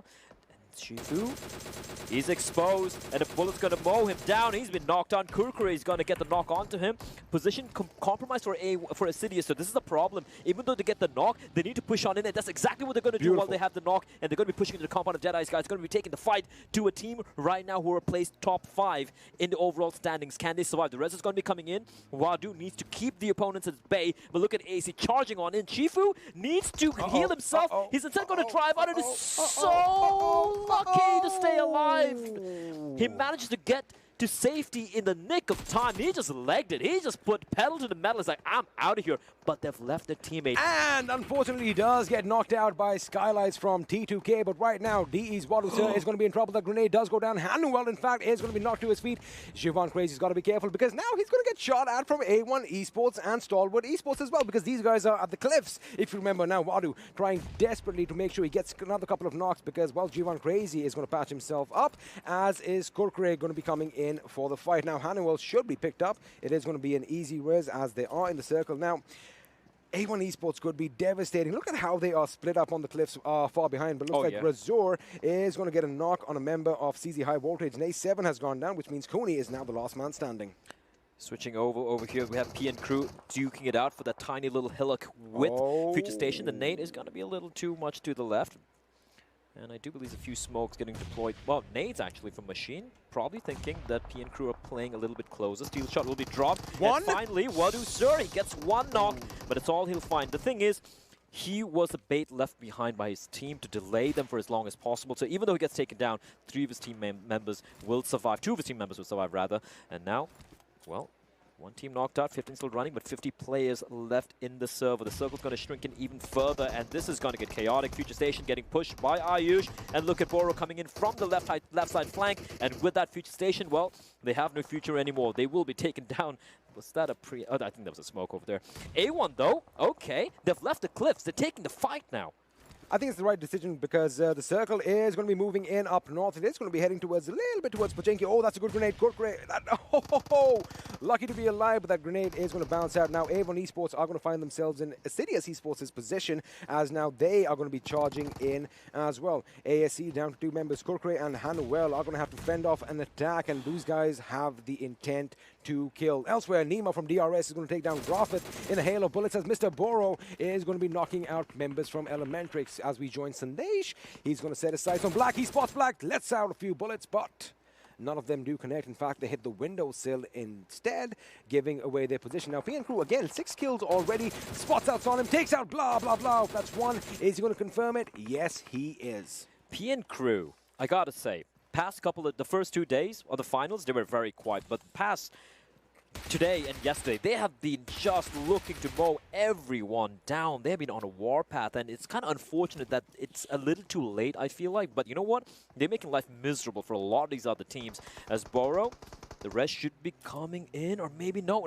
Season's got to take the fight. You got to take the fight, bud. You got to take the fight. You don't have time for the rest. You got to take the fight, and he's going to get taken down. Sonim coming in, confirms the kill as well. And P and Crew, unfortunately, it's all down to Sandesh, and he has to run for the hills. He definitely misjudged the timing over there. He should have actually shot at them the moment they got out of the vehicle, and he probably could have got not one but both knocks, so it could have gone the other way. But it looks like that is all she wrote, as Cooney is going to be taken out of his misery, which means CZ High Voltage are going to be exiting the 13th position. Oh my goodness, he gets taken down. 6-9, thought he could make it away, but Brazor with his ratatatata is going to gun him down. Now, Jax with the last Hail Mary attempt, he does throw a grenade, but his position has been given away, which means Phobia and the boys are going to be set in there. Whoa, wait a second. Bubblu's pushing them. I think Bubblu just might push Skites right now. So if Skites, they need to be comfortable right now in this position. They need to take out that one man alive. They need to find Jax immediately because Bubblu's uphill, right uphill. The thing is, they still have some cover from Bubblu, but now Bubblu knows something's happening over here. So they've got to be careful once they go over that rise. So they need to go in and finish Jax as soon as they can. Otherwise, Jax is going to be a thorn in their side later. I mean, forget the nade. One guy go from the left, one guy goes from the right, and there you have it. Double teaming your opposition is the way we've seen a lot of fights being won.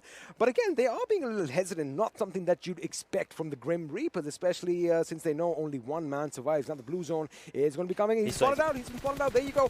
Shots have been fired, but Jax is still going to be alive. He is going to try and crawl his way to safety. In fact, he is going to make it in, but now that is all she wrote. There you have it. A1 Esports out in the 11th position. And if you take a look at the circle right now, ladies and gentlemen, it is far, far away from Skites. They need to cross on over to the safe zone, and the first team to have to face off against, it is going to be Team Bubblu. Tyrant, he was quite deadly in this run the Team Bubblu have had so far. If I'm not mistaken, they're also the only Pakistani team right now in the top 5. They want to at least ensure that one team from their country makes it to the global challenge. Meantime, Elementrix a little safe, but who's not safe is 7Cs. They're getting shot at, assaulted by Abrupt Slayers from above. The Abrupt Slayers, kind of a quiet game, kind of quiet map so far, but finally they see them out in the open, in the plains. This could be so easy for Abrupt Slayers, but they're not.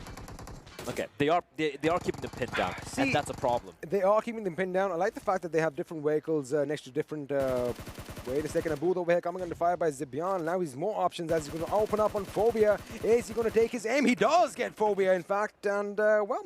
1 out of 3 is not going to be a bad knock. Now, Razor has stopped for a little bit of cover over there. The question is he going to retaliate himself? Because Tyron just found himself getting knocked out. They are going to go in for the res as well. Danny seems a little impatient, but I like the fact he is going to try and cover his teammate for as long as he can. Meanwhile, Teen Wolf does know where Abood is, but Abood is going to be taken out by Kashuf from Stalwart Esports. In fact, he is put in the ground as well. Now, Team Bablu, they have to move play. They have to move. The circle is a bit far off, and, well, there are a lot of hurdles to cross. The thing is, Teen Wolf and his teammate are inside of the... Teen Wolf alone, rather, is inside of the circle, so all they have to do is head towards Teen Wolf. The problem is Zibian is going to drive on across, they're going to spot Razur, and they're going to go for the drive by the bullets, not quite connecting, and they're going to be heading towards Teen Wolf. The problem is there's DRS as well. They know exactly where Teen Wolf is. They have only the tiny little rock and that smoke for cover. They need to decide where they want to head towards. It's very open fields over here, and they're going to head to the second rock nearby. So for the time being, Team Bablu seem pretty comfortable. P and Crew finally getting eliminated. They do get 7 kills. Again, they've been high-fragging time and time again. Skites will fall as well. We're down to the final 25 in the server,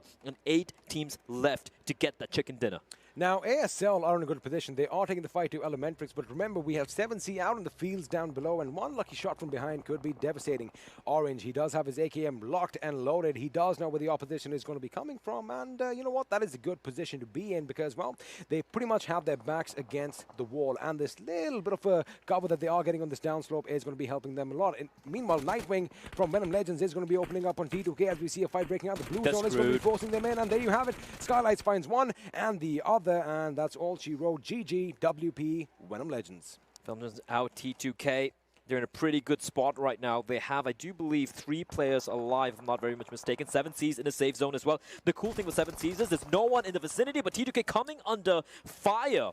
As in the meantime, Teen Wolf is going to find one of the players from Stalwart Esports. They need a bit of cover right now. That smoke's going to be coming on in. But Teen Wolf from the distance, rattling off bullets, not quite able to get the knock onto lights.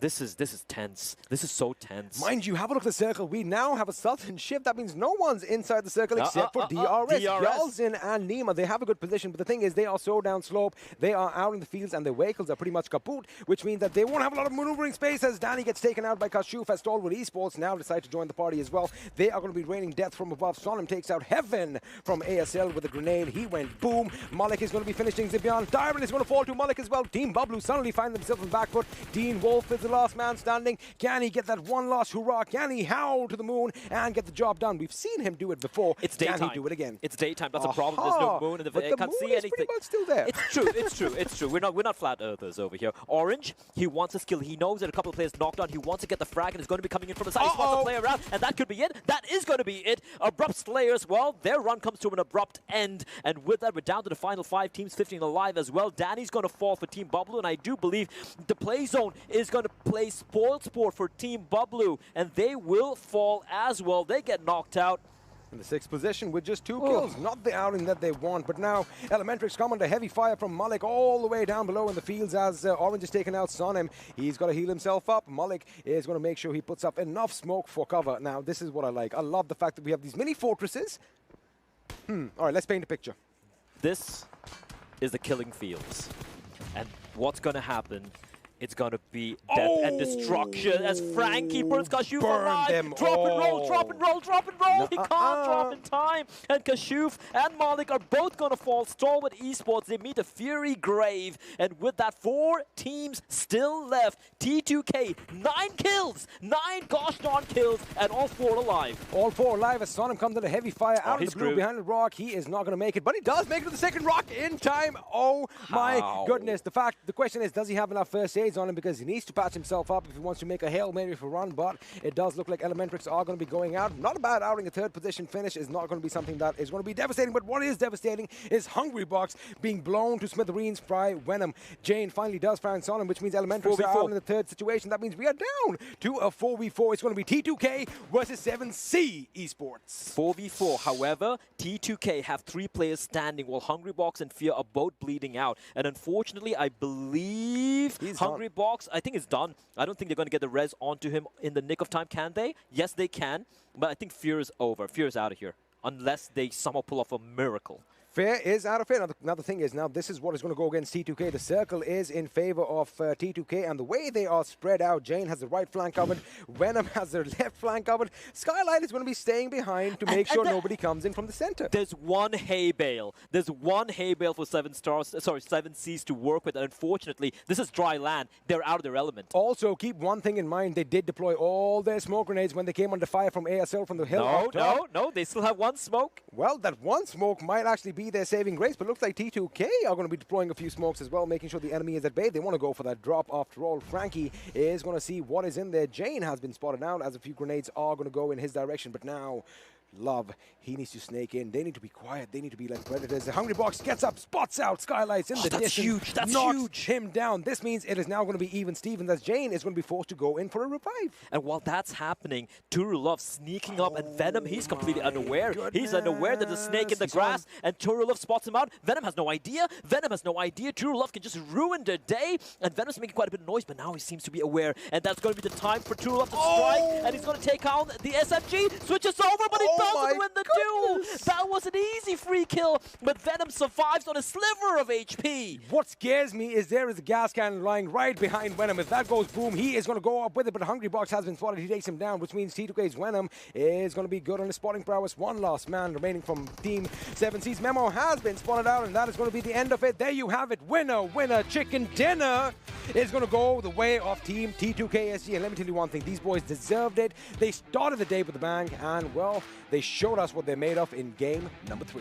14 kills to the name as well. Brilliantly played at the end there. And Venom, he was done for. If he dropped there was a very real possibility 7C's going to run away with that map, but he stands and he delivers. And T2K, listen, we've been critical of them. We've told how disappointing I think they've been listening to us.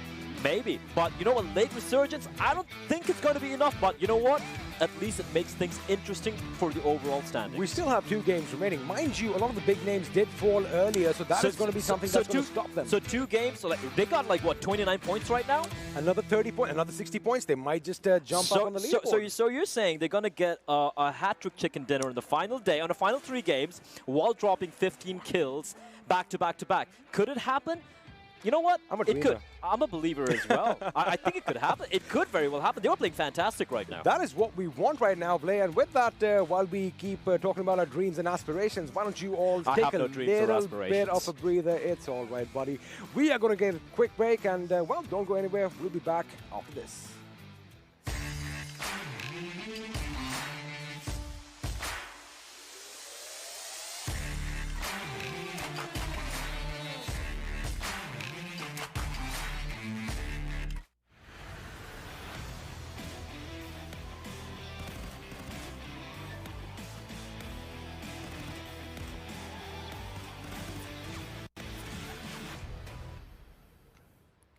Once again, welcome back, ladies and gentlemen, to the PUBG Mobile Pro League South Asia Season 2. This is Super Johnny on the analyst desk, being joined by Fixus and Ocean. And once again, Erangel was pretty interesting, right? I mean, we're talking about the name T2K. They're always trained to kill. They know how to get those kill points for themselves. And alongside those 15 placement points that are just granted. Riddle me this, right? There was a little bit of a speculation going on the caster's desk a couple of seconds earlier. Do you think the possibility is going to be there of T2K to get 3 back-to-back chicken dinners with 15 kills in each game? Wow. Well, we'll have the look at the MVP while we discuss that, because, well, it is going to be G.I. Jane. Yet again. I mean, this lad has been doing so much, but is this going to be enough?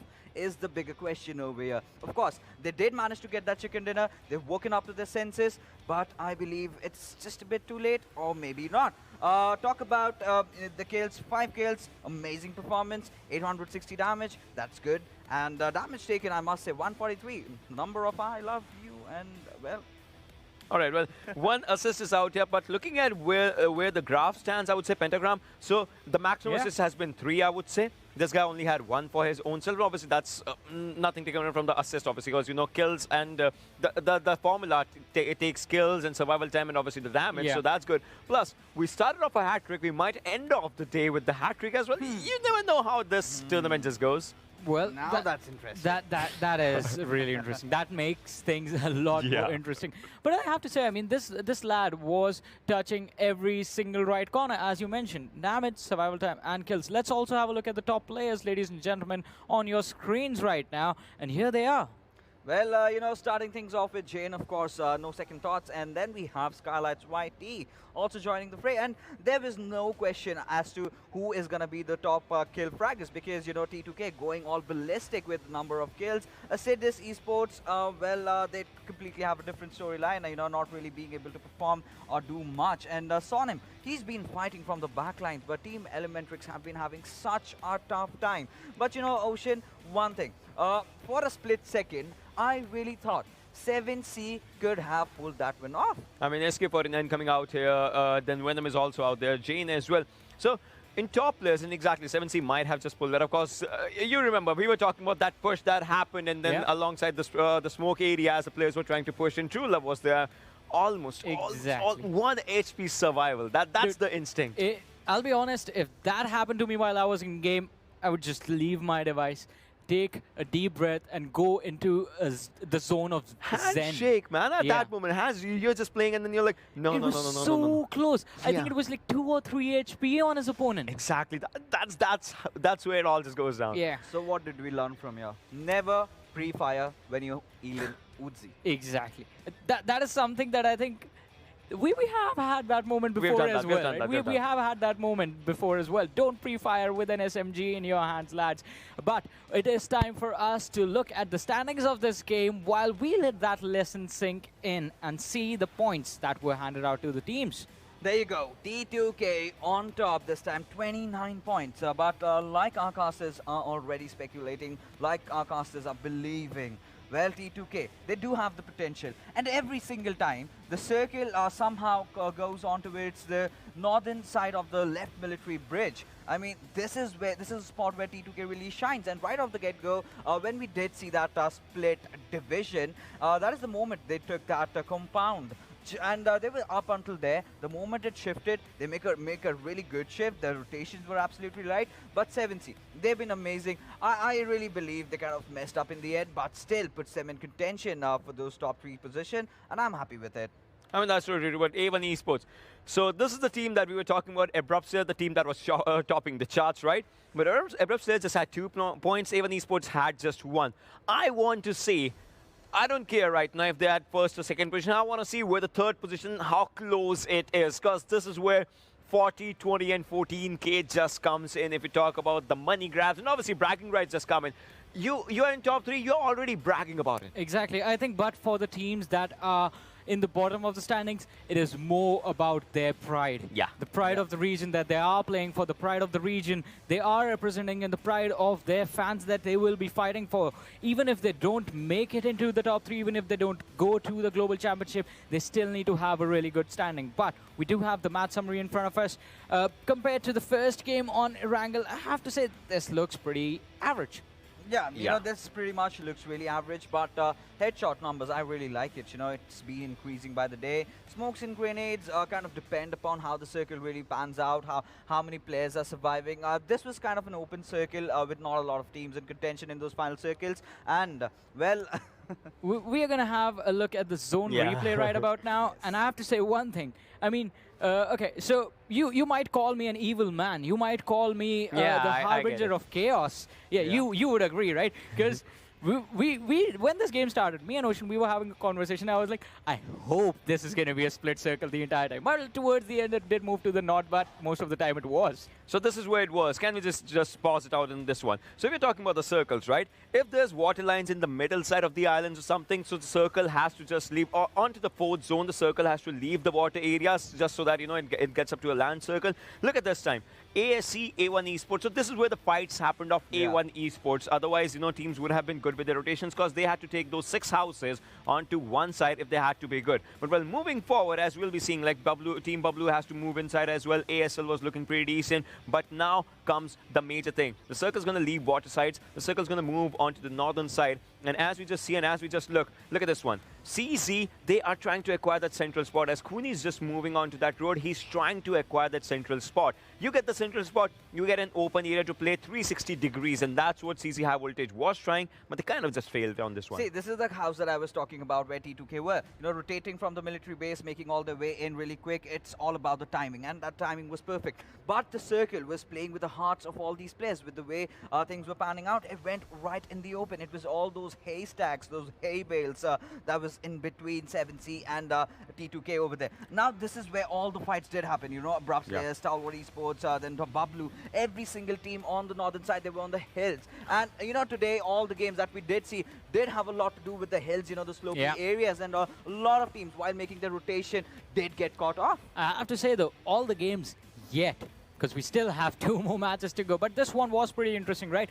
At one point in the game, I remember Ocean telling me, like, hey, we need to change our slogan. We need to go with now Bablu owns Erangel as well. Because they were doing really well for themselves. Really good positioning. And it looked like, well, they're going to have an easy time coming into the zone. But well, it was the zone, just the blue one, that got them in this matchup. And you have to be careful. Instead of being in the blue, you got to do the green. You got to do the do in the game, ladies and gentlemen. With that, let's have a look at do the do moments of this match. I mean, if you're talking about the fights, the initial fights that actually started, when Legends was looking good, ASC was looking good. So you talk about the initial fights, right? It's not about how much loot do you have early for the stages. It's about how much impact can you get off the loot that you have. So that's where it all comes up. We see some SMGs in the early fights. Sometimes we even see pistols just right off the bat if the start's happening. We have seen shotguns as well, sometimes pan as well. So things all comes down. All of that comes down to your calculation. And that's where some teams just went down while the others, obviously, they were the last team standing of that fight. Yeah, you know, what I really want to break down is the final fight, where I think T2K made a few mistakes considering those smokes that they had deployed, you know, completely kind of blocking up their own vision. That really gave the chance for True Love to really sneak in. And there were moments he did spot out the bodies, you know, through that, through that fog over there. And that was the moment he could have really struck him, because Skylights had already been knocked. And that is where 7C were really gaining the momentum over there. Had he not really misfired with its Uzi and the shift from both the players. Both of them shifted to DP, but it was Venom that came out on top. And I really felt at that moment, when the fight was going on, Hungry Box, he was ought to provide some kind of cover fire. Now, look at the situation. Now, True Love really goes in, and he gets knocked. This is where I thought maybe Hungry Box will provide the cover fire. He got spotted out. He gets taken down. Now, this is basically Donzo. Now, they've completely messed up. Mimo really gave up his position, and courtesy to which, T2K get this one home. Exactly. They did get this one home indeed, and home with a lot of effort, I have to say, because would you look at that? A lot of damage being outputted by the team T2K, and all the other teams fail in comparison to them. That was super impressive, considering, as you guys explained it as well, we saw it in the zone replay, from where they started to where they had to be to get this chicken dinner. It was a long journey for them. The chicken dinner was really, I mean, it was literally hard to reach, right? Yeah. You had to cross the bridges, you had to come across a lot of teams, and they somehow managed to avoid all of them. But let's talk about the teams who, well, they tried to make the journey but failed to do so. I'm talking about Team Rabulu this time. As we said, really good positioning, coming from a good direction, but it was the winners of the game, actually, who put out a lot of pressure, because fights in the open area are pretty tricky. Moving into that open area can be pretty tricky. If you are in there early, if you find cover for yourselves, you will be able to protect your home ground. You can call it your home ground. Just put your flag in the ground and it is going to be yours, and then you just have to defend. But defending is going to be really important, and if you can do that, the numbers that T2K has outputted, those are the numbers you should be seeing every single time. But for that, once again, let me take you back to the very first game. You have to understand the terrain that you're playing on. Exactly, because those numbers, get added up, and that addition gets you somewhere till the end, right? Exactly. Somewhere on the leaderboard, in fact, which we have in front of us, ladies and gentlemen, right about now. Well, drum rolls, but that will not be needed right now because soon. Soon, I can see someone really creeping up. DRS Gaming already on the second position, taking that bounce over towards A1 Esports. Now they really need to step up. But Team Bablu, can they make it to the top 3? Can they tussle down the players of A1 Esports? It's just those 11 points, and one game might just change it up. And we know really what is coming in the store for us. 7C Esports also are fighting back. The second position is really good, but they do need some more points. Think about this one. T2KSG, we talked about the chicken dinners, right? If T2KSG gets those points, maybe one more good game. Okay. They might just get I have a surprise for you guys. It is going to be a surprise that's going to be incoming right after this leaderboard, ladies and gentlemen. For you guys as well, watching us at home, Hungrybox, the man who's always in the MVP or in the top players, always for his team, is going to be joining us after the leaderboard. Well, that's a pretty good surprise, I would say. I'm just all in for that one. But well, moving forward, as I just want to meet him pretty soon, so I just need this to get done right. So Elementrix, they've had a good outing, not the best in this one, but a decent one. Talking about after 18 games, Realm Legends is still kind of a bit struggling, and that's one thing that kind of bites me. Done. It's done by this point. All these teams. I think it was a valiant effort from their side, but that is all that they can do right now. That is all the distance that they can really cover, because at the end of the day we just have 3 slots for the GC, and I believe it's just too late right now to make a comeback for the teams that are in the bottom half.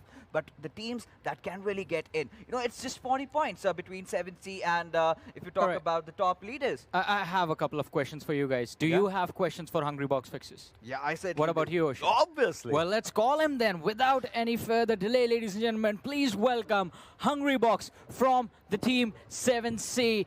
Congratulations on your performance. You are in the top 5 right now, Hungrybox. How are you feeling? Is the pressure there? That's going to be my question for you. Hi, Johnny, bro. Big fan, first of all. So we are in the top 5 right now, but this journey hasn't ended yet, because we have a lot of work to do still now, because we have around 2 matches left.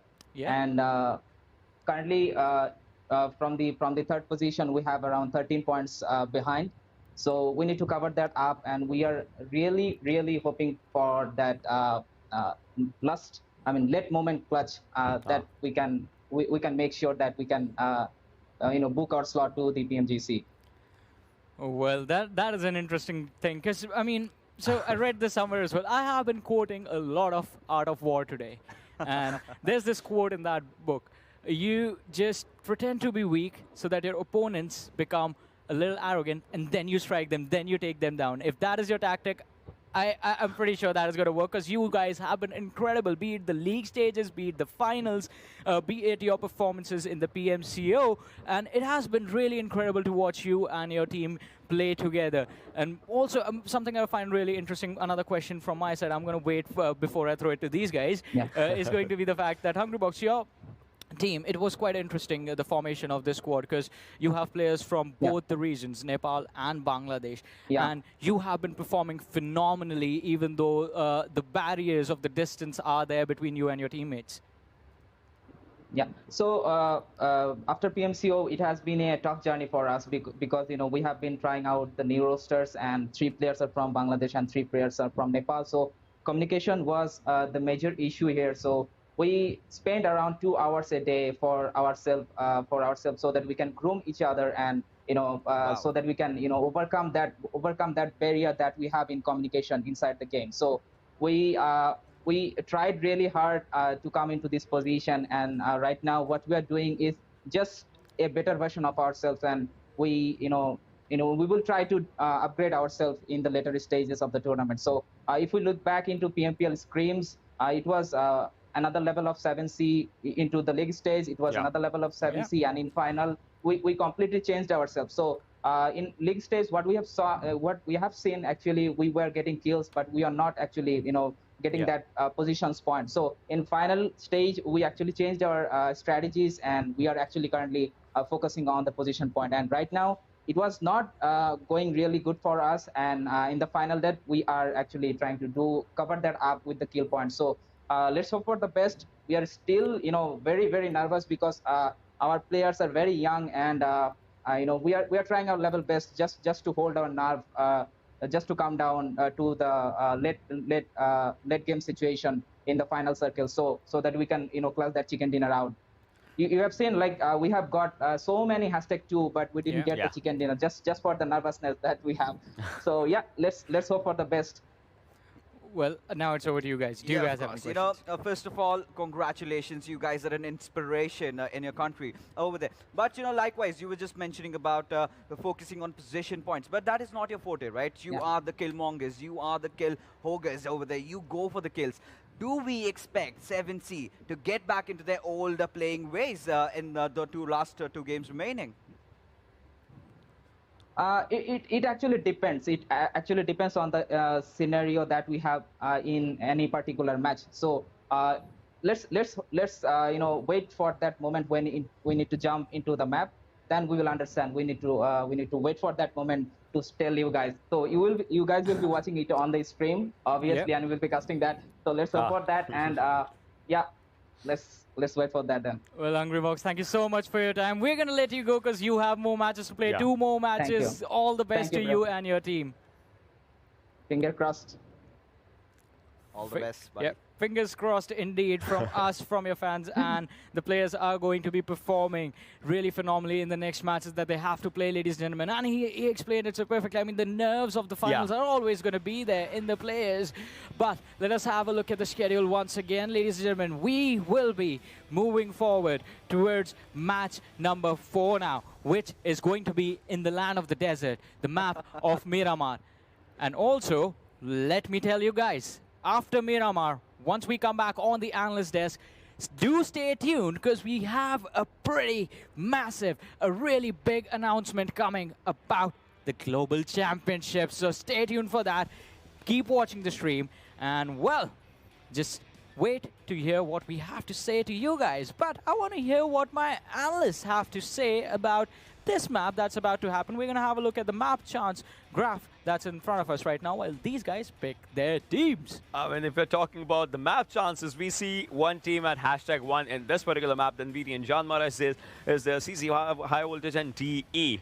Yeah. We see the owners of the map. We see the owners of the map. We see which team owns the Miramar. You got to tell it?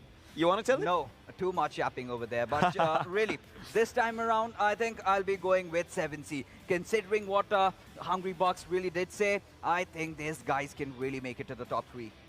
Well, exactly. I agree with you. They have been doing so a little bit better than yesterday's performances for 7C. A little bit, I mean, with the last game as well. Felt like little by little, they were going towards the same 7C that we saw during the league stages. And, well, they will reap the rewards for the seeds that they have sowed in the past, ladies and gentlemen. All the hard work that has been put in by these lads. But you guys can also get some rewards for yourselves. That is the in-game rewards that you can receive for watching this broadcast in the Esports Center, ladies and gentlemen. Just activate your spectator missions, get those energy drinks, and get that beautiful, beautiful chicken outfit. And with that, I mean, my time on the analyst desk is coming to an end now, because I will be walking over this desert, and I'm really afraid of the experiment, because this man is a deadly sniper. Well, I'm not going to be sniping you right now because I know you want to be in our team as it is, because you Come always in, keep walking over every now and then, and I know you have enough for fixes in the Ocean. But anyway, already it is going to be Miramar. They've taken their picks. My dear friend Blay. This one's hard, right? Like, look, I'm going to be signing for Ocean for one time. This one time. You did it the last time as well, just to make sure you all remember. You remember that? Yeah, that did happen. Yeah, fine, a second time. He keeps saying Bablu owns Miramar. I think they need to step it up. And this is the map where they turned the tides, and this is where they stepped it up. Right now, they're not in the top 3. I mean, what better time to solidify the placing and get that top 3 placing? I mean, well, if they do own Miramar, we're going to find out if that is going to be true, because, well, this is the last-ditch effort to make up any points, but I'm going to be picking no one this time around. And I'll tell you why. because I'm going to pick a few teams. I want to see that competition get razor thin. And, I know you like well, drama. I love me some drama. And, well, Alright. with that... I'm going to go towards House of the Boss. All right. Hacienda del Patron, if you got it. Alrighty, I get it, but alrighty, with that, match number 4 of the final day is going to be underway. There's going to be Miramar, and, well, you have picked a team, my dear friend. I have picked Bablu. They have been an exciting team to watch. It is going to be the penultimate game of the PUBG Mobile Pro League South Asia as well. We have only 2 more remaining. Miramar is going to be the one before we, of course, have Erangel. We do have the countdown coming in as well. And one thing I got to say, XP, A1 Esports, I think they might need an energy drink. They might need to kick up their butt as well, because they have been super quiet today. The second position has been relinquished and taken over by DRS. Even though they're 171 points and the fourth team is Bablu on 160, like we say, 11 points, that's nothing, as we do have the plane path. It's going to cut the map exactly in half. It's going to be starting all the way from east, heading over Junker, passing over San Martin as well, and heading just south of El Pozo. Now, looking at the fact that the plane path is going to be cutting it in half, are you a top or a bottom? What side would you prefer? I'm more of a top guy. Ah, I see that. I see that. A lot more places over there. I see the Hacienda del Patron is over there, the House of the Boss, of course. So, yeah, I kind of get it. But let's have a look and see where all our players are going to be dropping, because, well, all the favorite drop spots are going to be in contention. But I want to see some drama early on. I haven't really seen Miramar light up at the beginning. That is true. That is true. And also, we haven't seen too many Miramars being played here so far in the finals. Obviously, been more of the Erangels, a little bit more of the Sandhouse. So, taking a look at the plane path, taking a look at the teams heading towards where they usually drop. Any surprises or anything sticking out for you here, XP? Well, as of right now, I just see pretty much a lot of color on my screens. Of course, as the teams are going to be moving away, we'll have a better idea of where they are going. Now, I want to see some action in Los Leones, and I already know A1 Esports. Well, as usual, they are going to be heading to their favorite drop spots, but Stalwart Esports are going to be just a little bit north at La Bendita, so, you know, expect these two teams to have an early skirmish at some point or the other. But the question is, where is the first circle going to form? Indeed, and we're going to be finding that out in the next few seconds. PN Crew, they really like going out of the way, heading to the periphery of the maps. We know where they like to head towards Stalber, for example, towards Stalber, rather, when it comes to Erangel. And here they're going to be going towards Tierra Bronca. Now, they have been going towards Tierra Bronca and Campo Militar, but, well, we have a Spicy, circle. I like it. Looks like normally Erangel is the one that is the wannabe Vikendi. Water, looks like baby. Miramar, again, it's all about life, right? You have all this dryness, you need some water in your life. But talking about PN Crew, yes, they are heading up north, and looks like they are going to be going towards Campo Militar. However, the Graveyard and Minas Generalis is where they usually drop. So I like the fact that they are changing things around. They're changing things around, of course. They have a team who have been on a warpath. Even though they had a terrible start to the finals, they have been just getting kills time and time again, getting team wipes against more favored opponents. And it is indeed going to be a very, very slow start to the game here. Everyone's kind of far away from each other as we do take a look very quickly at the overall standings. Now, Abrupt Slayers still in the first place. They have a lead of 12 points. And then we have DRS Gaming. They have managed to clinch that second spot, 174 points to their name. And A1, they were first for half an hour yesterday. They've been in the second place for a very long time as well. But now they've dropped down to the third place. Though, the difference is just 3 points. And right now, Abrupt Slayers, DRS, and A1 Esports are the favorite teams to qualify for the Global Challenge. Bablu and 7Cs, you can never, ever count them out. I mean, you can't count them out, but having a look at the top 5 teams, you can't really count anyone out, even in the 6th and 7th position, because, well, everyone is going to get a little sick of me saying this, but one good game makes all the difference. Now, the thing is, we only have 2 games remaining, so expect a last-ditch. You know what I'm expecting in the last game? We talked about targeting. I am expecting a lot of teams to be changing their drop spots and trying to, you know, gun down the big dogs early on. But, well, in this game right now, I did want some action early on. That is not going to be what is happening on our screens because, well, no one is really close to one another. And talking about DRS, they are a team that are very versatile. They do get good placement points, but their aggression is something that they are known for. And, well, I want some action over here, Blaine. I mean, the team who's known for aggression, A1, it's like they're still asleep. It's not that they're just known for aggression. I guess A1 is literally the best balanced team in this tournament so far. Consistent. They haven't won the maximum amount of chicken dinners, but they have been in the top 5 time in and time out, and that is something that helps them. And, you know, talking about kills, if you do survive till that the end game so many times, you are going to pick up a few kills on the way. So again, it's a balance. It's a give and take, right? Indeed, so it I is. guess you got to focus on both if you want to make it to the top. And also, like, the really cool thing about some of these teams, like you have, Abrupt Slayers, DRS, A1. These guys are from Nepal and, of course, from Bangladesh as well. We have Team Bubbler from Pakistan representing their country. 7C, the only team which is a multinational team. They are a mix of Bangladeshi and Nepalese players, which is pretty cool. It's cool to see there, like we have these, kind of like teams, usually when it comes to the South Asian region, when it comes to teams, not just in PUBG Mobile, but other esports as well, it's always 90% of the time, 99% of the time, teams, all 4 members, all 6 members coming in from the same country. Having this cross-country international mixed lineups and playing well and performing well, that opens things up. That means, imagine mixing and matching players from different regions and forming a super team. That would be super sick. I mean, we do talk about being in the 21st century. Communication, telecommunication, all this technology has brought people together. But even games like PUBG Mobile, I mean, the fact that you just said that we have multinational teams over here, it feels good. It feels good that, everyone is getting along, and it is a different situation in the chat at times. But again, it's that patriotic fervor that comes in, right? I mean, you are playing for those top 3 spots of the Global Championship, but you also are representing your nation in a way, and, well, we might just see some peace and harmony between the 2 countries in the future if the boys are going to do well in tournaments such as this. It's ironic how a game which deals with guns and bullets is going to bring around peace. is bringing everyone together, despite years of history and whatnot. It's super cool. I love to see it. Peace and harmony all around. And of course, not in the server. In a server, I want to see people getting shot in the faces. As we got to be jumping into the POV of Dead Eyes guys. Right now, they're not in the top 5. They're not in the top 5 XP. I think they're in the 6th position, just shy of the top 5. In fact, 2 points shy of 5th place, 7C, 156, and well, 7C are at 158. That's 15 points away from A1.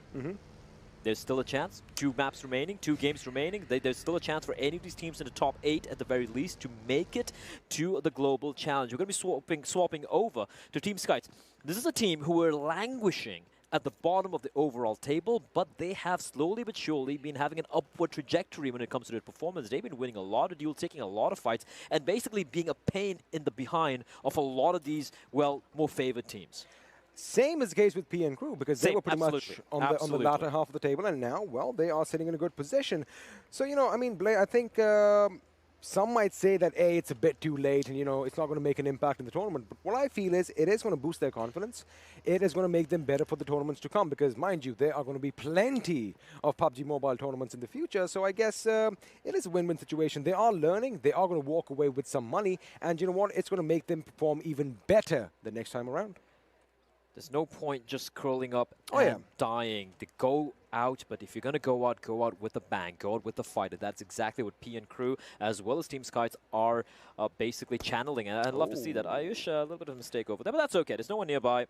The gunshot might have been heard. There is someone nearby, my dear friend, and that is a team which actually PN Crew and John Mara have faced off one another a couple of times. I don't think Zero Fear is going to go for this. It's not worth it. He's alone. Have a look at Wang. He's already on a southward projection.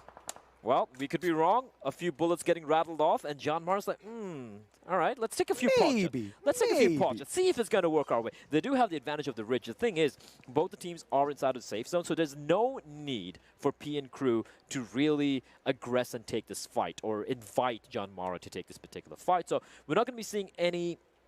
And we're not going to be seeing any particular skirmishes taking place early here. Can we take a look, production, very quickly at the map so you can see where the top teams are? Thank you. Production has been absolutely on point. Shout out to the guys who are actually doing the real work, not us two fools who are just yapping away. Team Bubblu, again, they're a team. There's still a chance of them to qualify for the Global Challenge. The thing is, like you said, taking a look at this map, they have to face up with DRS and high voltage coming in as well. This could get messy. You know what's happening? Team Bubblu is going to take that scenic road all the way down south, hopefully driving along. Well, I was wrong because it looks like they are going to be heading north. They are in a collision course with DRS Gaming and CZ High Voltage. Expect a few drive-bys. I mean, we are in the desert. It's pretty much California, so, we could expect some drive-bys happening right now. I do hear a vehicle in the background.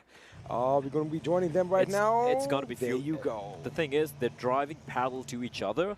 but They don't know it. they don't know it, and eventually it's gonna. Oh, they see each other. They see each other. DRS sees them. The problem for DRS is, at least for Agent, there's no one in the vehicle for him to kind of like rattle off a few bullets in his direction. But Pretty much the problem for every team. that's a problem. They all are going in their own vehicles. But in the meantime, 7C's actually taking the fight to John Mara, and Wang, well, he's been snapped in half and broken. And they're going to be rattling off a few bullets as well towards the second player for the side of John Mara. And that is Zero Fear. He will escape for the time being. And that's John Mara. We expected the fight between P and Crew and John Mara. Instead, 7C's is going to find the nade. Well, it cooks it a little too long, and it's going to explode in the air, not finding anything but Zero Fear. Well, you know what? He's going to be feeling a little bit of fear. Little bit, some little sensation down the back of his spine. But, well, Hungry Box did say in the interview that he is hungry for kills, and his team is looking to go all the way. So it looks like First Blood is something that they are going to be happy with. But right now, this fight is taking place along the eastern coast of Miramar, just south of El Azahar and east of Minas Generalis, as all other teams are now going to be moving into the circle. I am still concerned of what's going to happen in Los Leones, because it did look like High Voltage, DRS Gaming, and Team Bablu were heading in that direction. However, They've actually avoided each other. they have. They saw each other. They were like, nope, not right now. Both those teams, both DRS and Team Bablu, have a lot to lose, and especially when it comes to these sort of skirmishes, is just not worth it. It's just not worth taking these sort of like drive-by skirmishes, because it's so 50-50 at times, right? And well, Bablu, they've gone pretty deep, just northwest of Puerto Parayo. And DRS and safety as well. High Voltage are taking a long path around down south. Take a look at Team Sky as well. They're going to be driving on straight into Los Leones. They're going to be finding any problem whatsoever. I'm taking a look at the circle. Oh. And it's going to shift further to the east and up north. Meaning, take a look at Team Bablu. Look who's waiting for them. T2K, A1, and ASC. It's going to get real bloody down south right now. It is indeed, and I like Elementary's position. They did. Leon, Let's professional. Let's just appreciate it right now. Let's all just take a moment of silence. I think it's very fitting. I think it's Finally, very fitting that it's Leon, the professional, the assassin, who's going to get the gun. I don't know how many people have watched a movie, Leon Professional. It's a beautiful, beautiful movie. My mind is going on whether he's going to be a king or not, whether he is going to live up to his name and be the king of Leon, but we are going to have to wait and find out, as G1 Crazy is going to be rattling off on A1 Esports. Jax is already on his knees. That vehicle is going to go boom any second now. I love the fact that they are moving in. Muffin, in fact, gets taken down easily. Dante is going to be on the assault away. Spots Hanuel. No, he doesn't. He, in fact, wanted to go for the kill. That could be devastating for him, but he is going to recuperate just a little bit. Hanuel now going, oh my goodness, beautiful. I thought he would have gone him. Dante had the right idea in mind, but Hanuel just reacted a bit quicker. The first hit is going to come in, and Muffin is going to get the revive. Dante, he is so close. He's a footstep away from the 9th circle of hell. And unfortunately for him, none of his teammates are, well, I don't seem to be going in to help him out. Jax, though, no, he's going to be too late. Dante, unfortunately, he will fall. And now Hanuel, nade cooked, ready. So is Jax. They're going to see each other, but nade's going to come on in a little bit earlier, and it's a little too deep. But Muffin, he will survive. Jax as well, not taking too much damage. In the meantime, Zero Fear from John Mara has eventually been found out by 7C's. And look at Kurkure sneaking in from behind, but Sinister spots him out. And 6ix9ine taking the duel, but an M4, beautiful spray from him. Precision Here shots. comes the nade. And Sinister tossing in a nade, but Kurkure takes a bit of damage from the nade. And is it going to be enough? No, it's not. Sinister needs to get this knock, but he's not able to. And Kurkure, finally, he drops to his knees. And this battle, it's not quite done yet. Sinister holding the line pretty much single-handedly as Jax is raining down lead from above, and one man left standing for ASC. It's Hanuel. He's going to get 2. It's a 1v1 right now. Hanuel desperately trying to get the knock onto Sinister, and he will almost find it. Sinister alive on one sliver of health, and he will still be around, but he will get the knock, and now one man left standing. A1 Esports will somehow clutch it out. Sinister. What a clutch. What a play. And Assidious Esports, they had everything going for them, and Sinister looked them straight in the eyes and said, no. Well, he definitely had something sinister in mind for the opposition as he held down the fort to perfection. And in fact, the revives are going to be coming in on Jax and 6ix9ine, which means A1 Esports are still going to be a 3-man squad. Oh my goodness. Had G1 Crazy acted a bit quicker, coordinated a little better with his teammate, it would have been the other way around. But that is all she wrote. And with that, CDS Esports are going to be the first team to bow out from this game. Now, Teen Wolf from Team Bablu. Ooh, he has T2 Gay in his sights, and of course, they are collecting as much information as they can right now. And Team Bablu needs to be wary of their behinds because High Voltage is also playing the same game. They are playing the cliffs. They're sneaking in from behind. Now, I'm sure Bablu will be very aware because they did see a couple of teams passing by when they were driving towards Impala. And, well, Sky's going to be joining the fray as well. DRS and ASL, they are pretty close by towards La Bandita, but no skirmishes yet. They're going to be waiting for the next circle, the next zone, and that's when they will be going for the rotation. That's when the bodies are going to hit the floor. I am actually surprised that there are so many teams on the Eastern Front right now. It's pretty unprecedented. You don't really see that a lot in Miramar. All quiet on the Eastern Front. Ah, so far, so far, I love High it. Voltage. I love all these references, but now High Voltage is coming in. Are there going to be any sparks flying? No, they are just going to drive on through as Team Bablu is looking on. Ooh, Tyrant is relaying all that information. Now they open up. Looks like Zibian is the first one to be shot, but Ozzy takes a few damage hits as well. Assassin gets a knock on Zibian from afar. Teen Wolf with the grenade. He is trying to go for behind the vehicle. Ozzy's got to be careful. Could have a little bit of splash damage from behind, but that is not going to be the case right now. Nay 7 on the other hand has been taken out by Tyrant all to completion as Ozzy goes down with a beautiful grenade courtesy of Danny. Now Teen Wolf with his ratata moves in for the kill. Assassin is going to be the next one in line, and Cooney is going to knock out Tyrant, which means both these teams, they have traded a few members here and there, but let's see what Cooney does. He does have 2 kills for his team right now. Danny is making a move for it. I think he is going to run away and live to fight another day, but he does get spotted out. Cooney is going to be relentless. Now Cooney needs to get some cover as well, as Teen Wolf is now focusing on the gentleman as, ooh, he almost got him. He gets Danny. Oh, that's huge. That's huge. Precision shots, the headshot, and he's going to be looking for the kill. There's another player bleeding out from Team Bablu right behind, and Teen Wolf is taking so much damage as well from the nade, and he might be the last man left standing for Team Bablu. This was their opportunity for them to steal away a top 3 spot, but this could come to a very, very rough end indeed for Bablu. Teen Wolf, he needs to try his best to keep his team alive, to keep his team in the running, but right now there's nothing he can do to help out Danny and Tyrant because they are bleeding out in the open. The soil is caked in red, and Assassin and Cooney are looking for the final kill. Talk about being a bloody assassin. Cooney and Assassin are going to be ready to make sure that the revives are not going to come through. Tyrant is still bleeding out on his knees. He's going to be taken out.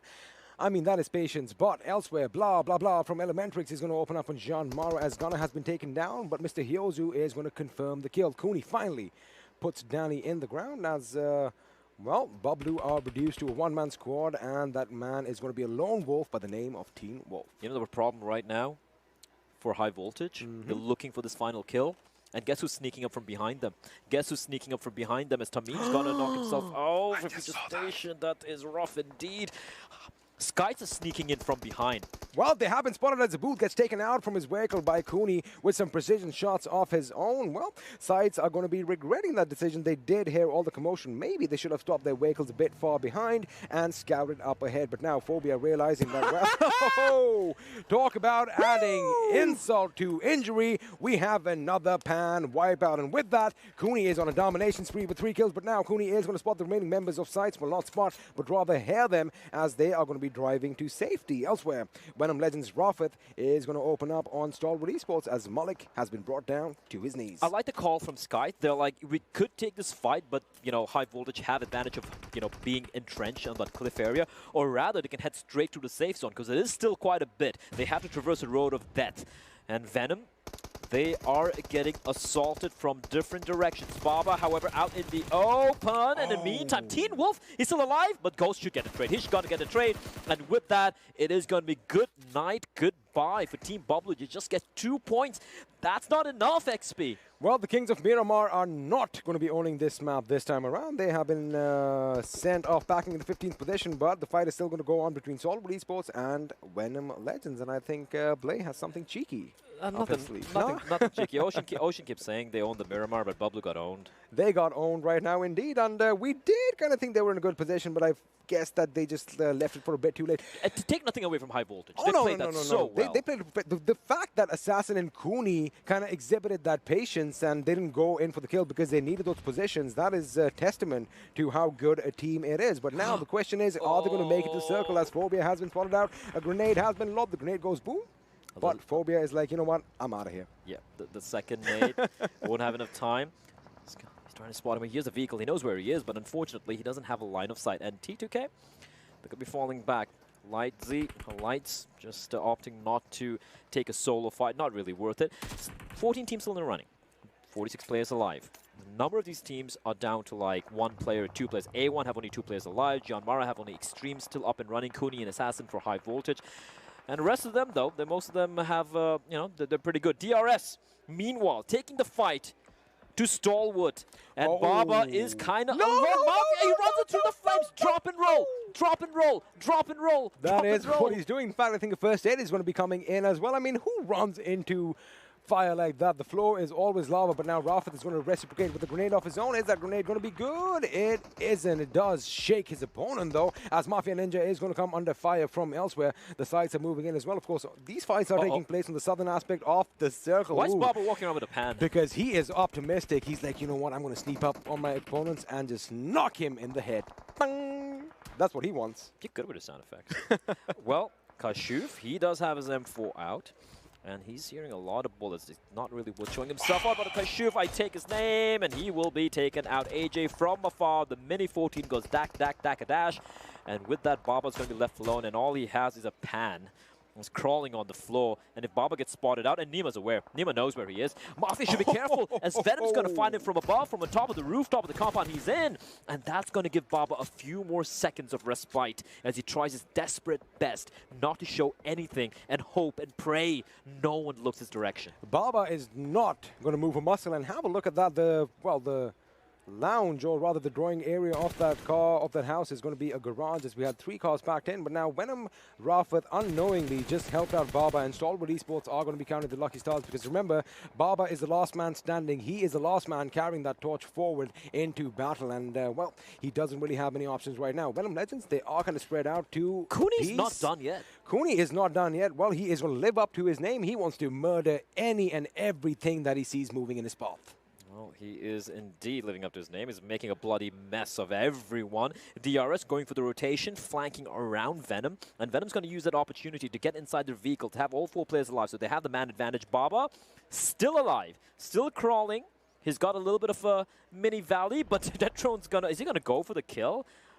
They know he's there. They need to move because the zone is starting to move, and it is going to be about 400-500 meters out. But Ayush over here has other ideas, as he's going to take the fight to CC high voltage. Oh, Kuni blown to bits with a perfect grenade from Mr. Boro. This should set them up. The question is, has P and crew been paying attention to the kill feed? Because if they have been, they know only 1 member from HB is left standing. And here comes the push. Mr. Boro is going to make sure he finishes off Kuni, as Assassin is now the last man standing. But he is looking the other way. Oh, I like this. He goes into first-person perspective. He's waiting. He knows where the enemy is. He's like, alrighty, who is going to pull the trigger first? I expect a little bit of free fire coming in. But again, the fact that he is not moving a single muscle and not giving any sound cues leads me to think P and crew are oblivious that there's an enemy in the mist. No, they should know. They should know, obviously, right? Because they got the knock. They didn't get the immediate kill. However, there's another fight taking place elsewhere, so that is going to be drawing their attention. Have a look. They have already forgotten about this and now are shooting up at the members of A1 Esports. Mind you, 7C is going to be nearby as well, as Venom Legends are taking the fight to T2K. T2K Frankie with a massive grenade on Shuvo, takes out D-Tron and takes out Nightwing. 3 out in 1 grenade as Frankie goes in and seals the deal. He finds the last member as well, and there you have it. We have a squad wipe. We have a clutch. Frankie with 4 quick kills to his name. Assassin in the meantime hiding, biding his time, hoping that no one looks at him, and they have no idea. They think he's left. They think he's run away. And Boro, okay, they're going to leave him alone. And I don't know how high voltage are still in this game. Well, it's when ludicrous. you are an assassin, you are trained in the art of being very, very quiet and being out of sight, of course. So I guess all the training is coming in right now. Now, Venom needs to patch himself up, as T2K's respite has ended, as sights are going to be moving in the neighborhood as well. Meanwhile, Frankie does take out Baba, which means that Stalwart Esports are going to be exiting this game in the 12th position. Gianmara just before them out in the 13th. Now, all this is going to happen. We are going to have a little bit of an urban warfare happening. Dead Eyes guys, mind you, have a look at your minimap. They are the only team which have the highest ground. But if the zone does not favor them, they are going to have to come down. And T2K is going to come up behind them. Sights are going to be coming up behind them. DRS Gaming could be a thorn in the side. sides, but now we have two main battles erupting. One is going to be in the city, and one is going to be who is going to be the king of the hill, basically.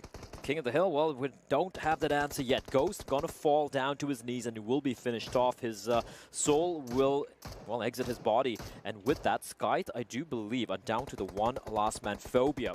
Now, no, so I take that back. Razu's still alive as well on the other side of the circle, which is interesting. No way that he's getting picked up. Yeah, he's kind of screwed right now. DRS Gaming, 4 points, 4 alive. Dead Eyes, guys, 3 points, 4 alive, 7 Cs, P and Crew, Elementrix, Abrupt Slayers. None of them have suffered a single casualty. T2K, 1 man down. They're going to be okay. And it's going to be T2K. I take the name and Venom. That vehicle explodes. He's in the blue. He's taking damage from the bullets, from the zone, from everything. And Raiden's like, oh yeah, baby, let's go. As it's going to be DRS joining the fray as well. Steals the kill. And T2K are getting pounded and grounded from every single team on that hill. And Frankie, he's not long for this world. He is not long for this world, and I love the fact that DRS Mafia Ninja was the one who knocked out the opponent earlier, but Rated over here capitalized on the situation to perfection, getting the kill. And there you have it. Frankie's life is going to be snuffed out by the play zone, which means T2K are going to be exiting in the 11th position with 5 kills to their name. A major contrast as to what we saw in the last game. He still hasn't moved, but I think he's going to find out now. Phobia suddenly realizes, oh my goodness, there was somebody over there, and with that, sights are going to be eliminated as well. There were 4 alive. Wow. There were 4 alive, and in the end, Assassin is still living and breathing. Oh my goodness. He is taking his team up on that leaderboard for this gameplay. That is nuts. That is actually nuts from And you Assassin. did say, let's not take anything away from high voltage. Well, can you?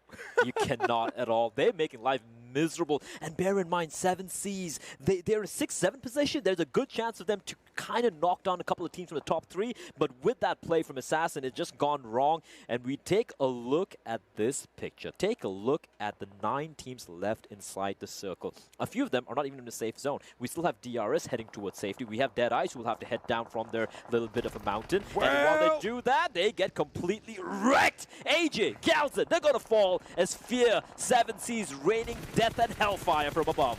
Well, DRS was first. Now, Dead Eyes guys are going to be in the line of fire as Mr. Hills, who desperately trying to knock out members from Dead Eyes guys. Wadusir is taken out by Heaven. In fact, Jari is going to put him in the ground. And wait a second, we have a little bit of a flip-flop over here as Wadusir, good accuracy, puts down some shots on Leon, almost knocking him down, but gets taken down from Future Station's machine from elsewhere. And with that boom, that is going to be the end of his game. There were 3 teams. There were 3 teams again, shooting at him. Like I said, they had no option. High Voltage Assassin finally biting the bullet as he gets eliminated in the 9th position with 6 kills. Absolutely take a bow. And now Mr. Hill just spots Sinister running across the road. He gets the kill, but will Ayush knock him down? Yes, he does!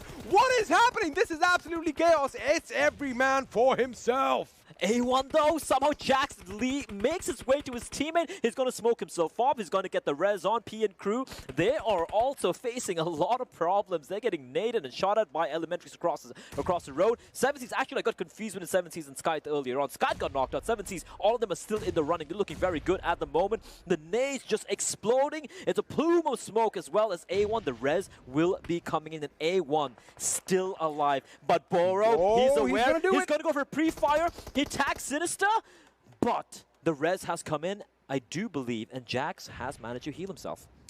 I'm just surprised right now. I just want to take a moment, and all these teams are pretty much right next to each other. Grenades are going to be popping off left, right, and center. And, well, Season is trying his best to make sure the enemy is kept at bay. Now the circle has kind of moved in on itself, which means all these teams on our screen are going to have to move further in. Sinister with the grenade. He could be devastating for P and Sandesh. If that connects, that is when the push comes in. Mr. Boro gets spotted out, and he gets blown to smithereens with a grenade by Sinister. They need to truly a sinister plot over here. But now Ayush and Season, they've got to move. They have to move. No, so do A1. A1 needs to move as well right now because their position is compromised. And Ayush, who's going to be tossing in a fadeaway nade, that's not going to find anything. But Chari from ASL, his nade's going to find one. Take a look at where Memo is. So far from the rest of his team, nade's going to come on in. That should be it for Sinister, but he still stays alive. But no, they're going to get knocked out. Sinister's done for, and I do believe with that A1 will bow out in the 7th position. 19 left alive, 18 left alive, 6 teams still in the running. 7C's looking very good. This is the chance, the opportunity opportunity for 7 Seas to somehow get a top 3 position. A Season from above, he gets a knock as well. A1 Esports gets eliminated. Sonim's going to find 7 Seas memo. Few shot does reply back onto Ayush. This is a battle on multiple fronts, and I have no idea who's going to come out on top. I'm pretty sure we are going to get confused later on, but looks like Elementrix are going to come with a heavy fire. This could be a devastating grenade coming in. It has been lobbed. DRS Gaming out in 6th position with 4 kills today. Name not a bad outing, but Mr. Hyozu does connect with the grenade. Takes out blah, blah, blah. Takes out Orange, which means Elementrix are now hanging on by a thread. Sonim and Mr. Hyozu are the only ones alive. Now that is going to be where grenades are going to be going off. Sandesh with a follow-up grenade gets Sonim, which means Mr. Hyozu is the last man standing. This is it. It's another one. This is it. Boom goes the dynamite, and with that, Elementrix have been put in the ground. PN Crew, you know the PN stands for pain, because that's what they're delivering right now, completely, utterly obliterating Elementrix. And we're down to the final 4, 11 left alive inside of the circle. ASL, all 4 still in the running. We have 7 Seas down to 3 players, PN with 2, and Future Station taking the fight, and Season's going to get knocked by Future Station, but in turn, the trade comes in across the street from 7 Seas. Turula finds Steel Shot, and now Machine and Sandesh, the only 2 players left standing for PN Crew and Future Station. A Molotov tossed in behind the smoke, that's going to affect ASL. It's going to come down to ASL and 7C Esports. ASL need to move in, and that's a beautiful Molotov. They are not going to know that they're going to be running in fire any second now. They could be burned to a crisp. Chari on the right flank, he needs to deal with PN Sandesh. Looks like Sandesh is going to go off on a little bit of a heal off. 7C are going to be getting ready for that assault coming in, but look at all the smoke being deployed. That is beautiful as we're down to the final 3 teams. 7C there gets taken down. Love gets taken down courtesy of Joker. This is when ASL are going to be moving in. 7C Memo is the last man standing, but he is going to be bombarded by grenades as well. He has been spotted. Joker sees him. He jumps, but that is not going to be enough. That means we are now down to a 4-on-1 situation. Abrupt Slayers play are making a statement. They are making a statement in Sandesh, still in the blue. He's trying to well, delay the inevitable. He has been spotted out. He's going to find one. He's still taking so much damage. He needs to find more. He's going to find another knock, but in the end, he's not able to get the clutch, the 1v4. It doesn't happen. Valiant effort in the end. But the kings, the real kings of Miramar, the real kings of the PUBG Mobile Pro League South Asia, Abrupt Slayers, well, ladies and gentlemen, they want that first spot. They want the $25,000. They want to be the king. $24,000. $20,000? I think it's $40,000, isn't it? It's $40,000. Yes, sir. There you go. It's all good. It's all about the money, but it's all about getting to the global championship as well. It was almost like, you know, they started off with a bang. They were like, you know, we're going to take things a little bit easy, and boom, they made quite a statement. Winner, chicken dinner is going to go Abrupt Slayers' way. And let me tell you one thing, ain't nothing abrupt about this game. They were a well-coordinated unit. Thing is, 7 Seas, they still came in third. They still got a lot of kills. Is it enough for them to solidify a top 3 placing? We're going to find it out later. Yeah, I'm not going to think about it. Math is hard for all of us. Oh, I mean, both XP and I, that's the reason we cast video games. We're kind of dumb otherwise. So we're going to leave that for the smart boys on the analyst desk after the short break.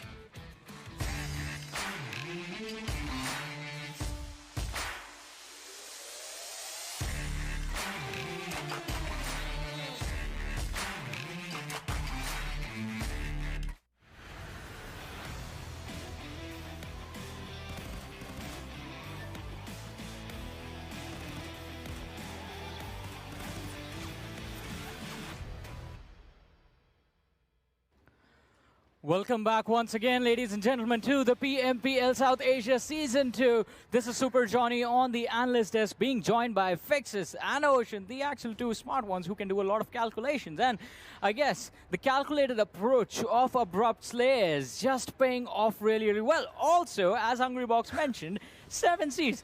I'm pretty sure they're going to be holding a really good spot for themselves. Yeah, they did not want to go without a fight, right? And they actually went in, guns blazing, everything. Talk about things going off. A lot of nades in the hand of Sandesh did go off in his opponents. Let's have a look at the MVP, ladies and gentlemen. Who is it going to be? And it is Sandesh from PN Crew. You know, the last-ditch effort from the man who is regarded as the deadliest sniper this time around in the league. 701 damage, 3 kills is a testament of how good this player is. And imagine in the parallel universe, outside the circle, clutching out all the players of Abrupt Slayers. Could have gotten those 2 kills, and of course, could have even increased his kill numbers to maybe 7. So there's someone who actually has 710, 712 damage. Apart from, we are just talking about this one, he had almost the damage taken. Yeah, he had almost the max maximum. Is this the lowest in this time? I believe. Yeah. Yeah, Yeah. this is the lowest in this time. Like Has we to have be. seen what? So we have seen 74, 99. So yeah, this is obviously I the think lowest. the lowest of a lifetime is going to be during the World League 18.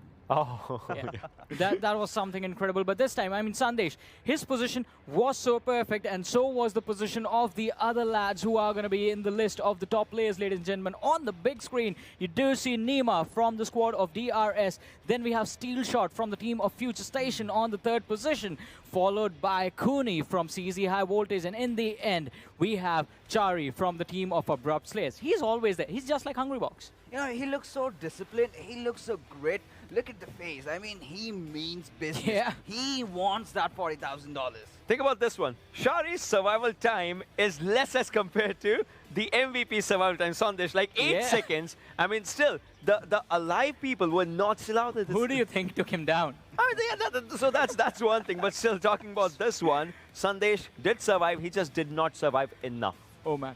I have to tell you guys, I mean, the moment we saw 7Cs charging in towards Elementrix, it wasn't just the commentators who were going crazy, it was the analyst desk as well. I mean, that moment, the nades coming in from Sandesh was so perfect. And that is going to be the reason that this team of PN Crew will hold a really good position as far as the game standings are going to be concerned. And they will have a lot of kill points for themselves. Well, if you are going to toss a lot of grenades towards your opponents and take them out as well, you will get those kills. You know, Abrupt Slayers, $40,000, they can see the money really on being delivered, of course. Yeah. PN Crew, well, on the second position. They've been playing really good in the final day. Had they played just a tad bit better, they could have positioned themselves way up on top. But 7C Esports, they are building history. They are the makers of it. With the way they are playing, I think they are going to make it to the top 3. I am going to be a little bit skeptical about that. All right. You know why? Look at TRS Gaming was still Yeah. there. Yeah, They are I mean, still there. They are It's not still. over yet. So talking about that team, talk about DE. I mean, they just had 6 Yeah. points. So top 3, still top 3 is up for grabs. Top 5 is up for grabs if you're looking for the prize money. told you. But GC slots, I mean, we were talking about that announcement as Exactly. well.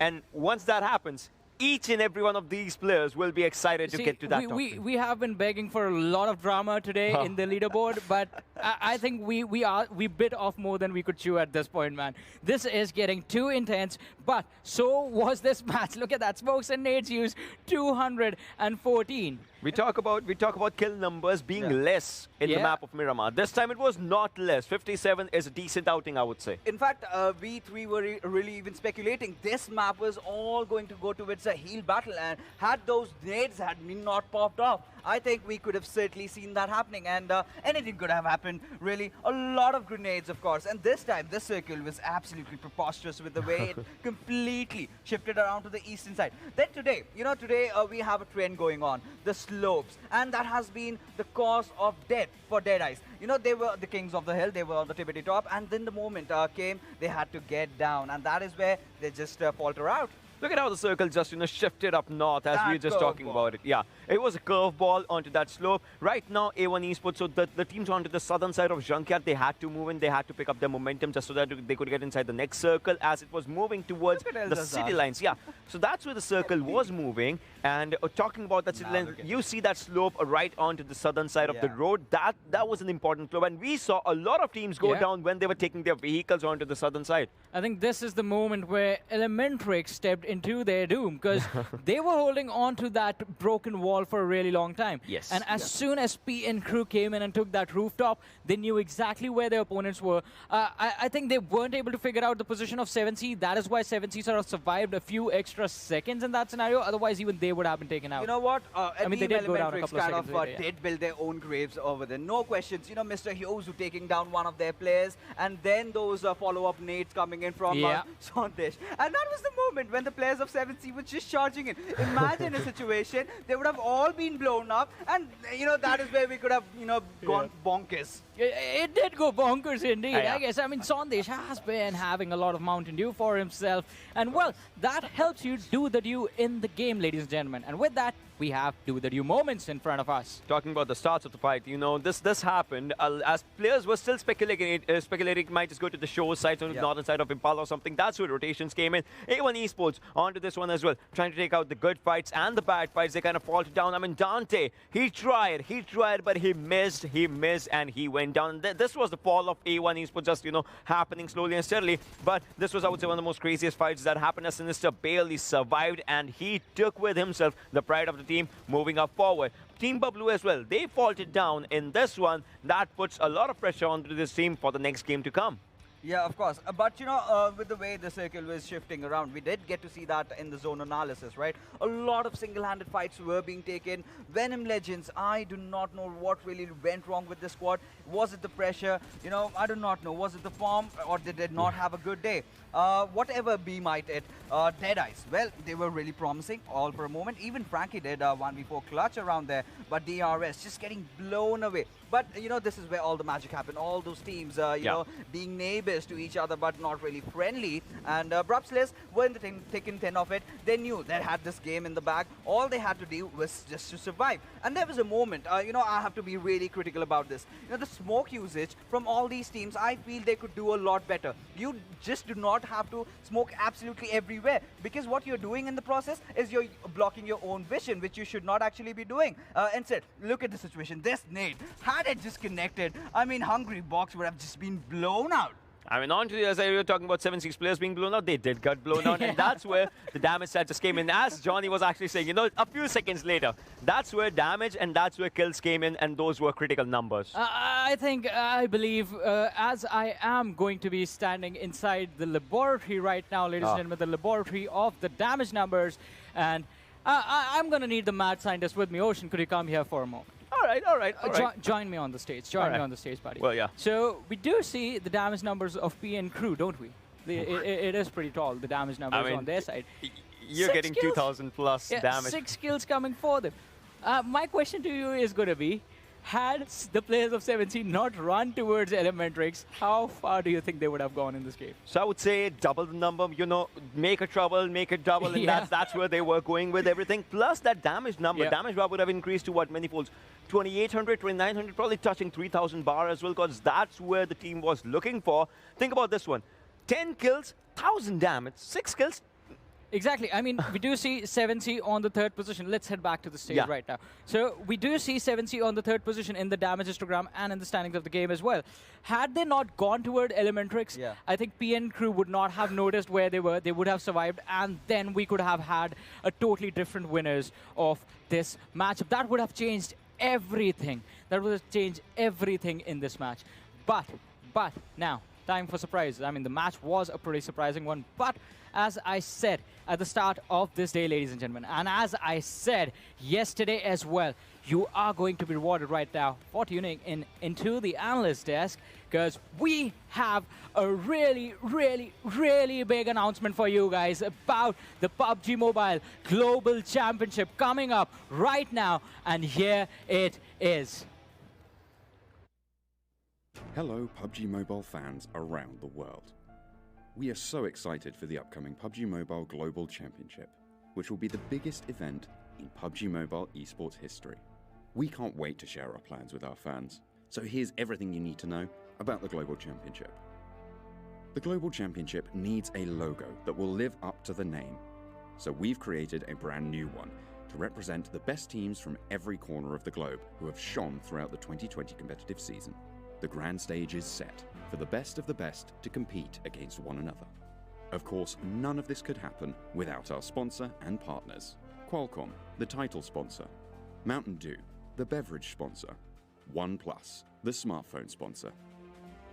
The global pandemic has meant players everywhere have had to adapt to online-only competition, and the performances we have seen have surpassed all of our expectations.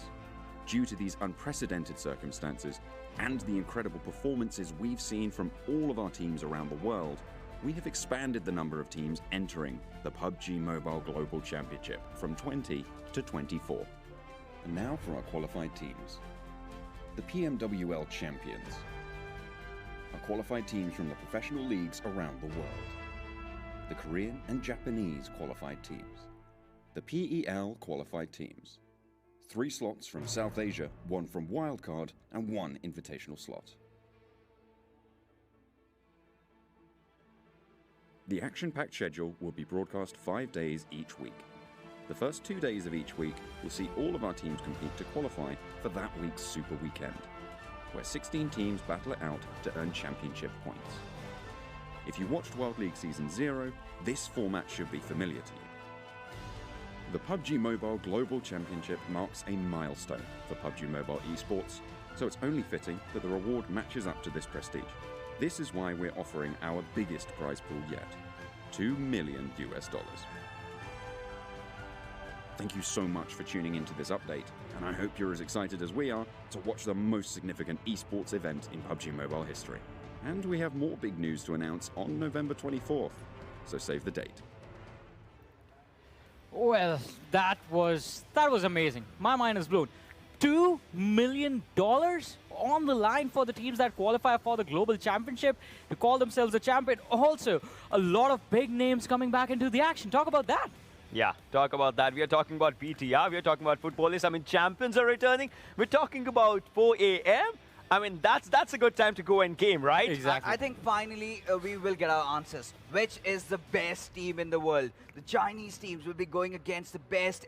If the remainder of the regions, BTR, XQF, then we also have 4 a.m. footballers, the Western regions, the micro plays coming in. You have the culmination from all the teams in the world, and once it builds up, oh my goodness, it's a spectacle to behold. It is going to build up, right? And, well, as soon as the Global Championship starts on the 24th, another big announcement for you guys watching us right now. So make sure to tune in on the first day of the Global Championship, find out what it is. And as Fixes has been listing, and Ocean also, and me as well, we have been listing the teams that have already qualified for the Global Championship. It is time for us to have a look at the schedule once again, ladies and gentlemen. Move into the last game of this PMPL South Asia Season 2 and find out the 3 names that will be joining the other teams in the Global Championship.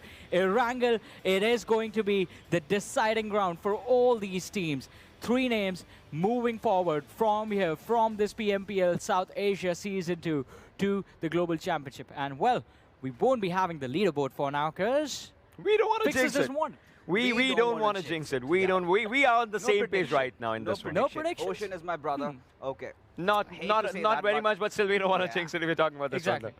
I mean, I get it. No predictions. We are not going to take risk of the caster's curse kicking in. Or analyst's curse in this case, right? Yeah, or the analyst's curse in this case. And also, we're going to be cheering for all the teams right now. In this final moment, the teams need to output their 100% in the game. You know, Johnny, this game is about survival. The survival of the fittest.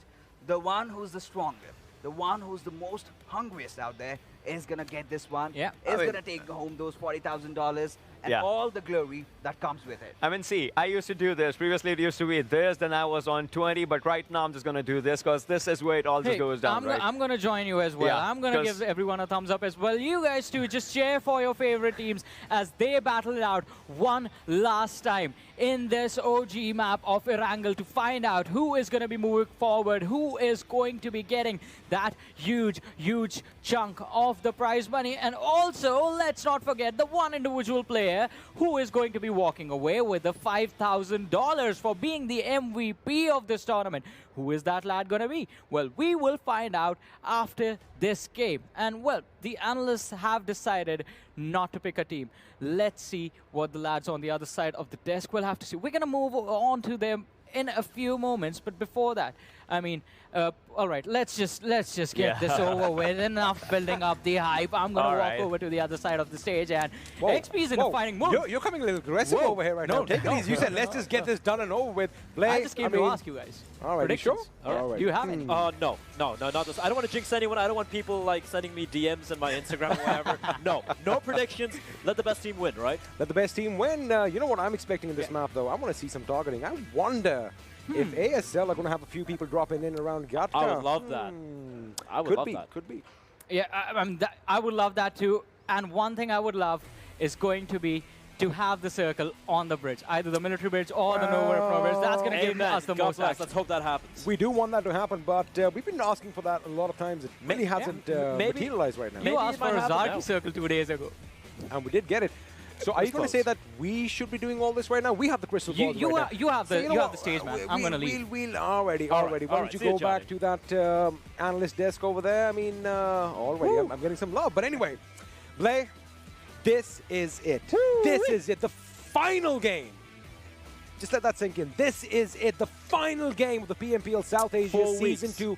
And we are going to have 3 spots for the Global Championship. Oh, I mean... 4 weeks. 4 weeks. It all boils That's down it. to This this. is it. This is gonna be it. Now, Abrupt Slayers, they might very well have solidified their $40,000 and the first place and a guaranteed spot at the Global Challenge.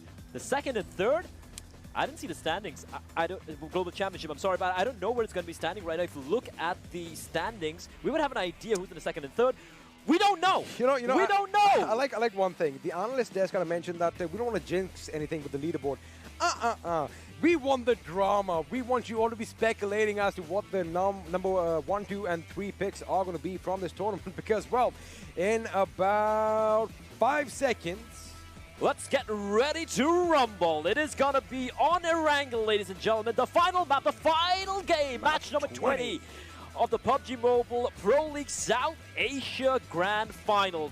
And a plane path, well, it's going to be interesting. It's going to be flying all the way up from north, all the way from Zarki, and ending towards the military base. Now, are we going to be seeing any surprises? Are some teams going to try and throw a curveball? I'm calling it right now. A lot of teams are going to be dropping down in the Gatka region. And you know what? ASL, in fact, might not head there because they have been going to Gatka the last few games. And, well, people are going to latch on as to what their drop spots is right now. Team Bubblu, of course, are going to be dropping down to Giorgio as they usually do.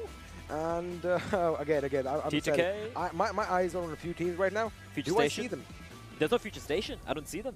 They haven't dropped towards Georgia Pole. Looks like they're going to Novo. But I do see ASL. I do see a lot of ASLs. They are going to be dropping down to Gatka. Jean Mara, surprisingly, is going to be heading this way as well. Normally, they would love going to Lipovka. Looks like they are going to be trying to target the big dogs. Absolutely, and I love that. I love that. This is look. You know how look. Here's the thing. You decide your fate. You take your fate into your own hands and you do it. Look at Skype. Look at Skype dropping with T2K on a military island. Oh, baby. That's amazing, but it's only Ghost. It's only Ghost, though. And the circle's going to be easy. Oh, this is lovely. Okay, a Kameshi circle, a Lipovka circle, a Milta power circle, potentially. It could even be a bridge circle. I love it. And we already have a skirmish about to break out. And talk about the sites. You know what? They were like, they saw the circle. They're like, nope, no point going to the military island. They are going to be, in fact, flying over towards the farm. Shots are being fired. Love is under heavy fire. Malik is hungry for that kill as Stalwart Esports have a little enemy in their midst. And, well, 7C Love has to be careful because he is the only one from his team right now. Ooh. And you got to remember one thing, XP. 7C, they have everything to lose. Yes. They have everything to lose if they lose this particular fight. And look at Stalwart pushing on in. They have no idea where he is yet. He's hugging the corner of that compound. But like you said, he's always lonesome. He's always lonesome. And it's going to get pushed from multiple angles.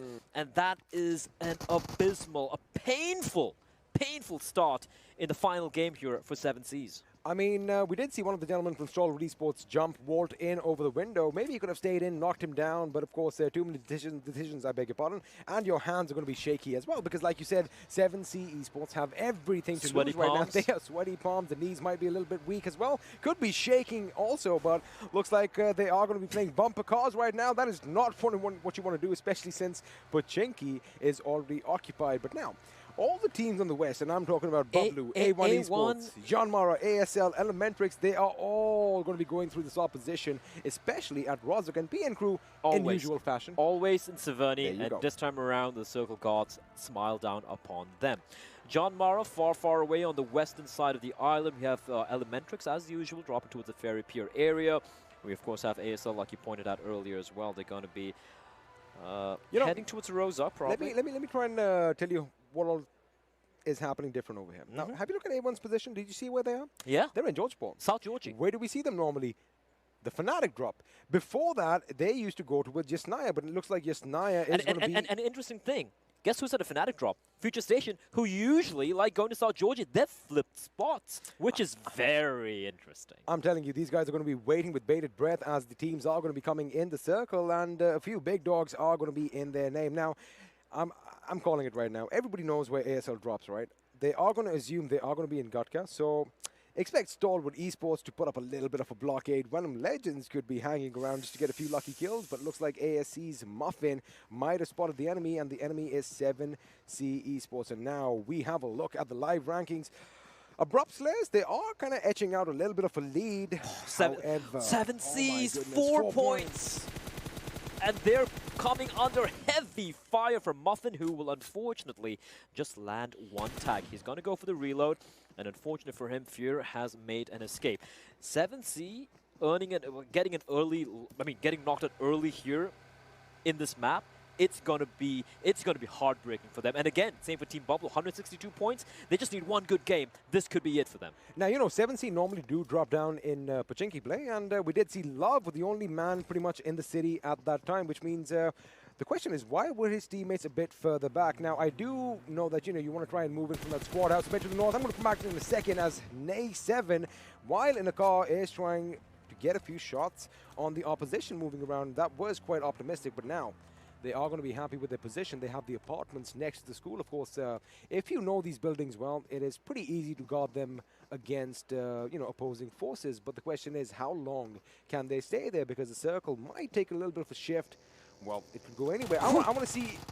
That was close. Wait. Oh, my lord! That was a 720! That was a 720 flip! He gets it back on all four wheels, and Rafa is going to make a run for it, but he's going to come under heavy fire. That micro Uzi is not going to be enough. He switches to Bison. How did he survive that? Is going to be literally really upset right now. He was Look at the smile on Rafa's face right now. He knows it. He knows it. He knows it. And you know what? Honestly, even the guy who was shooting at him, I think he's going to be kind of happy that the buggy didn't run over him. It went past him like an inch away from his face. What happened was I was actually looking at the other monitor at the map feed, and I just saw something whiz past, and I was like, whoa, what was that? But right now, Muffin is going to be focusing on Steel Shot. Gets a few shots up, but Steel Shot acts quicker. Of course, that Uzi with a high rate of fire is going to do all the damage. Muffin, he is going to bleed out. No respite coming in from him. In fact, the meme is going to go in thinking that maybe he wants to run the opposition over. Now, Jivan Crazy is looking on from behind, but looks like he's been spotted, and Thamim is going to lay down some lead in his direction. Muffin Man is unfortunately no more. And, well, like I said, Crazy is Z1 Crazy.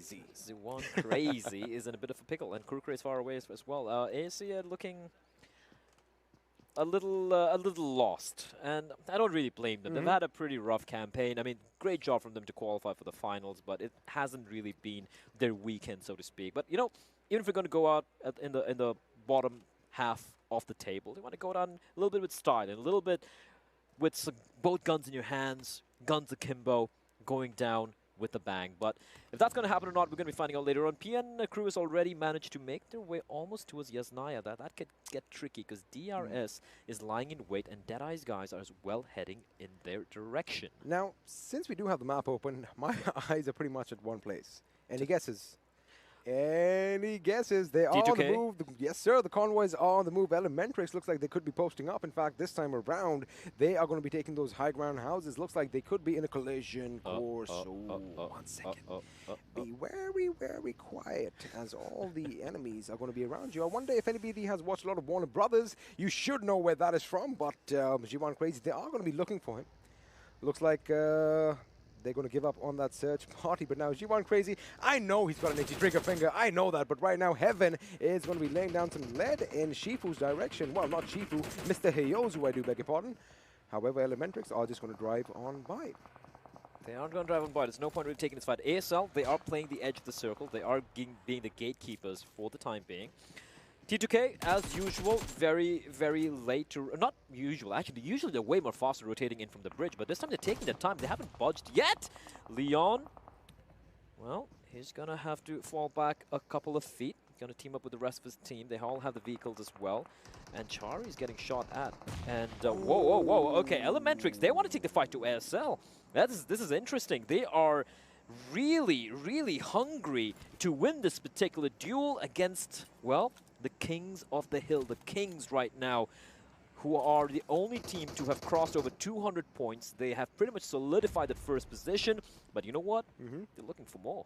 They are looking for more indeed, but I'm kind of confused by Elementrix's playstyle right now. And usually they are the ones who want to try and gatekeep the opposition, especially since they were the first at the scene, but they are going to be overtaken, and now the circle is going to move, and, well... D2K haven't crossed the bridge. They haven't crossed it yet. They are taking it way too safe, and, well, the circle is going to implode in on itself. The mansion is pretty much at the epicenter of all this action. We still have Yasnaya in contention, but Joker over here is going to be spotted out by blah, blah, blah. He does take him down. Jari is going to be taken down in a flurry of bullets, although he did knock and finish blah, blah, blah just moments ago. Now the Kings are under fire. Mr. Hyozu has sensed a little bit of hesitancy. He is going to go in for the kill. He does see Heaven. He's going to aim. He shoots, connects, and knocks him down to the ground. Now Leon is going to be the last man standing. Oh, he's got his work cut out. He has been spotted as well. Of course, that car is going to give him cover, but only for so long. Expect a couple of grenades to be lobbed, but I do believe Mr. Hyozu is going to be low on that count. The Joker just get...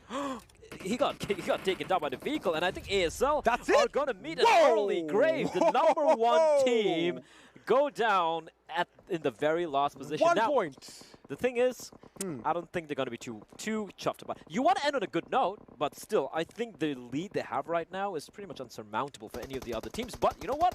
A good team wipe coming out from Team Elementrix. As in the meantime, Future Station, well, they are in a world of pain. From far, far away, bullets getting riddled in their direction. And Capshi's going to provide a little bit of, well, not cover fire, just providing a little bit of eyes for his teammate while the res will be taking place. I do like the crater that they're in. It is going to give them cover from all sides because they are currently engaged with CZ High Voltage. Little do they know, Deadeye's guys are moving in, and there you have it. I expected this. I expected a barrage of grenades. Capshi almost getting knocked out. The meme is going to be low on HP. Rated, sir, and on top are going to be lighting up the enemies. That grenade is just a bit too far off. Now, on top, expect him to come in from the right flank. While, that is what I was expecting elsewhere. Skylight's YT has knocked himself out. And, well, ooh, he fell down, and Mr. Hyozu ran him over. Ouch! This is vehicular manslaughter, left, right, and center. The problem right now for Future Station, you say they have a nice little crater over there. It could be Crater of Doom. It is a Crater of Doom. They are pincer from 2 teams. But the fact that Cooney and his teammates kind of shot a few bullets in D's direction, they kind of backed off. That could be a massive grenade, which we just saw. Expect a boom to go any second, and, well, no one is going to be taken down with it. This is going to be a hot pursuit. They know Jane is going to be hurt. Sonam is going to get off. He's going to train his gun at the water. He might just see Jane run inside. Oh, he's going to be in the ground, and Jane has been spotted out and put down to his knees, and with that, in a flurry of bullets, he has been taken out from this game. So T2K, well, they finally did cross the bridge, but they've already lost a man. And Future Station are basically, well, they're unfortunately living through a recreation of D-Day, where they're in the trenches and getting naded. You see all the BRDMs around as well. This is a war zone, my friend. Kapshi, he's gonna, well, okay. High Voltage seem to be opting to get the hell out of there, and interesting. Wow, there's a drop coming in as well. They're like, all right, Future Station. That's something they're not going to be going for right now. Not right now, when they have no idea that their opponents have opted to evacuate the premises. And they're going to be very, very, very careful in order to creep out. They look around, and Capshi's like, wait, there's no one nearby? And there's an AWM with those .300 Magnum bullets and an 8x scope and some level 3 goodies. I mean, they can't go for it. They can't go for it. Play. Someone needs to go for it. Because we did see Leon pick it up in the last game, but I did not see a single AWM shot. But right now, Deadeye's guys are going to be going up against Stalwart Esports. Nades are going to go out. Malik almost getting knocked off his feet. That was a good grenade coming in from Wadu. However, it was just a bit awry. Now the circle has kind of shifted a bit towards the northeast, just south of Yasnaya Polyana. But right now, Blade moves in. DE are going to make a move for it. Expect them to be shot at from behind. Are they going to take someone down? Looks like Blade is now going to focus his attention instead on Future Station. But a couple of stray bullets do find their mark, but Wadu is going to make it to safety. They will. I like that. I like the call from Deadeye's guys over there. They're like, we're outside a safe zone right now. It's not worth bleeding out so many players just taking a fight, which in the bigger scheme of things won't really matter. Take a look at the circle, ladies and gents. We have ASE way at the bottom. T2K have finally moved. They're finally at the farm. They're so late in the rotations, but they're going to be finding no contestation, or at least on their pathway for the time for the time being. Elementrix as well, south of Milta. But if you look at the safe zone, oh, Deadeye's guys, they're pretty comfortable right now. The only problem right now here, XP, if they are pincered or pinned down in this compound and the circle doesn't favor them, they're in. Well, Future Station thought they were safe because Deadeye's guys left them, Venom Legends left them, but right now we have Stalwart Esports coming into play as well. They're like, wait a second, what's happening in this creator? Tamim gets taken down, Blade is going to go in for the kill, takes down Machine, captures the last man standing, only for so long, sliver of HP, and he's finally put to the ground, and as the smoke plumes come out from their crates, this team is going to be going out, and that's it. Bye-bye, Future Station. You did say the future did look bleak. It was looking bleak, and unfortunately that that little crater turns out to be a mass grave for the team. Abood is going to get a kill, and the knock and the kill onto Z1 Crazy from ASC. And Skites, the past couple of days I've been enjoying watching them. They have been taking duels left, right, and center, and above and below as well. ASC getting chased down by Elementrix, and they're going for the drive-by. That is the right time for the car to flip. Has to go for the barrel roll, sorry, Kurkure rather, and he will still manage to recover. And they will make their escape for the time being. Circle's going to be shrinking in further. You know what's interesting for me? Stalwart Esports are going to be pincered by Deadeye's guys and Team Bubloop. However, that's not going to happen right now. We have another drop taking place. Hopefully, this one should be on a team. This is going to be a Grotha. Sure. Yep. Oh, an AUG. Pretty close. Different caliber bullets. But let me tell you one thing. Rifle. You did see that Stalwart Esports could be in trouble. But you know what? The cherry on the cake could be? They could actually go and pick up that AWM. This is dropping right on top of Venom Legends. Are they going to take it, though? Because, again, see, once the drop is falling down from the heavens above, everyone sees that red smoke pluming out, which means, well, positions could be given away. But right now, we still have a little bit of a stalemate, as Team Bublu definitely have an idea what Stalwart Esports is. Expect Baba to be shot at. In fact, he does take a few shots, but the vehicle is going to cover him up. I think he did go for that drop over there. I feel Bublu should take this fight. You know why?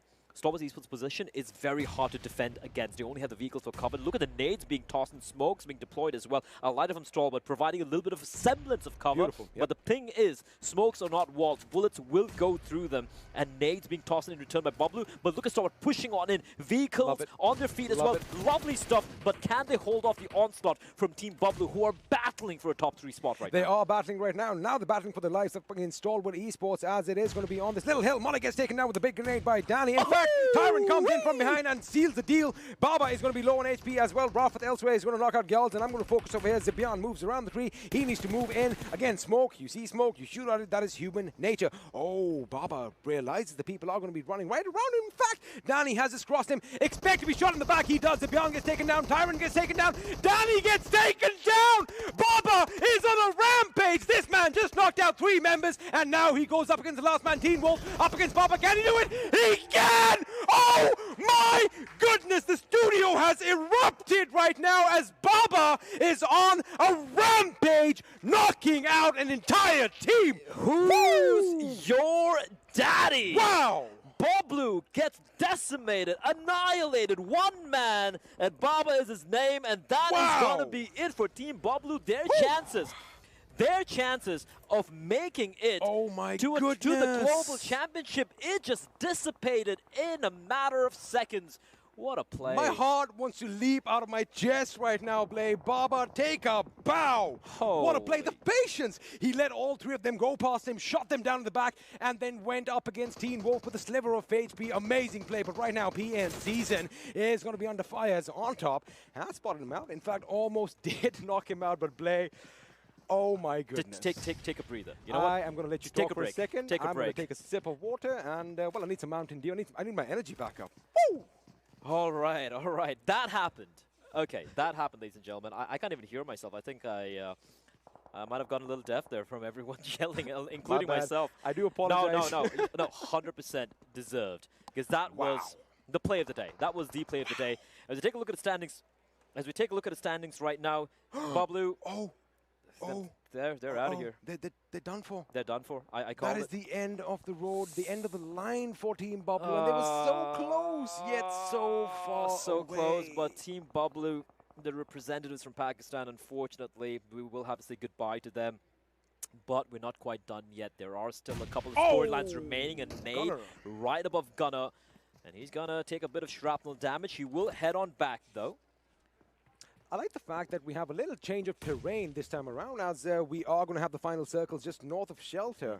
In fact, the prison is going to be in play as well, and I just love this area. I love the fact you have so many opportunities to, you know, make up different angles, use rocks for cover, pick fights on multiple fronts. But right now, Jean Mara have their sights set on A1 Esports as they are going to try and fend off an attack. Lucky for them, nothing is going to be behind them, so they have to be a little careful. But Extreme, wait a second, Extreme gets taken down by the play zone. So it looks like one of their members was left far behind, and now Jean Mara are going to be reduced to a 3-man squad. And have a look at that circle. We are going to have the prison in play. Stalwart Esports out in the 11th with a good 8 kills to their name. Deadeye's guys, smack center. If there's one chance, one shot, one opportunity for them to qualify for the Global Championships, now is the time for them to rise and shine. For the time being, they're going to be safe. But the problem with the Watchtower is, while you can see a lot of people from afar, a lot of people can see you as well. Gunner, in the meantime, is going to take the fight to Sandesh, and Sandesh out in the open has got a little bit of cover over there, and Gunner's going to be tapping a few bullets, and Sandesh is in a bit of a pickle, and like I said, Jifu, you got to be wary. They're bullets from above, and I do believe that is from Elementrix, or no, that's actually from Season. And On Top's taking the fight. On Top's running up. Oh, he doesn't know. He doesn't know Season does the right thing. He hasn't budged a second right now. Not a single muscle moved over here. He might throw a grenade, and if he does get that grenade in that window, it could be devastating for Deadeye's guys. Deadeye's guys need to span out a bit more because they are in a Wizard Tower as we do see them, or the God Tower as I like calling it. But this hill on the side is going to give them so many angles, as you just mentioned moments ago. But right now, as we are going to see this little stalemate, remember, Season is the last man standing for P and Crew, so he has to be really, really careful. Elsewhere, Venom from T2K is going to open up on 7C as Memo gets taken out, but Hungry Box retaliates with a knock on Frankie. Knock on Frankie. They need more than that as Elementrix and A1. Again, A1 right now placed third, 178 points. 7 seasons, 174. A1 need kills. They need kills. And the nades are going to come raining in. Elementrix is orange, taking a bit of damage, but he's alive and kicking. 7 seasons Memo, meanwhile, gets taken out by the play zone, which is a bit problematic.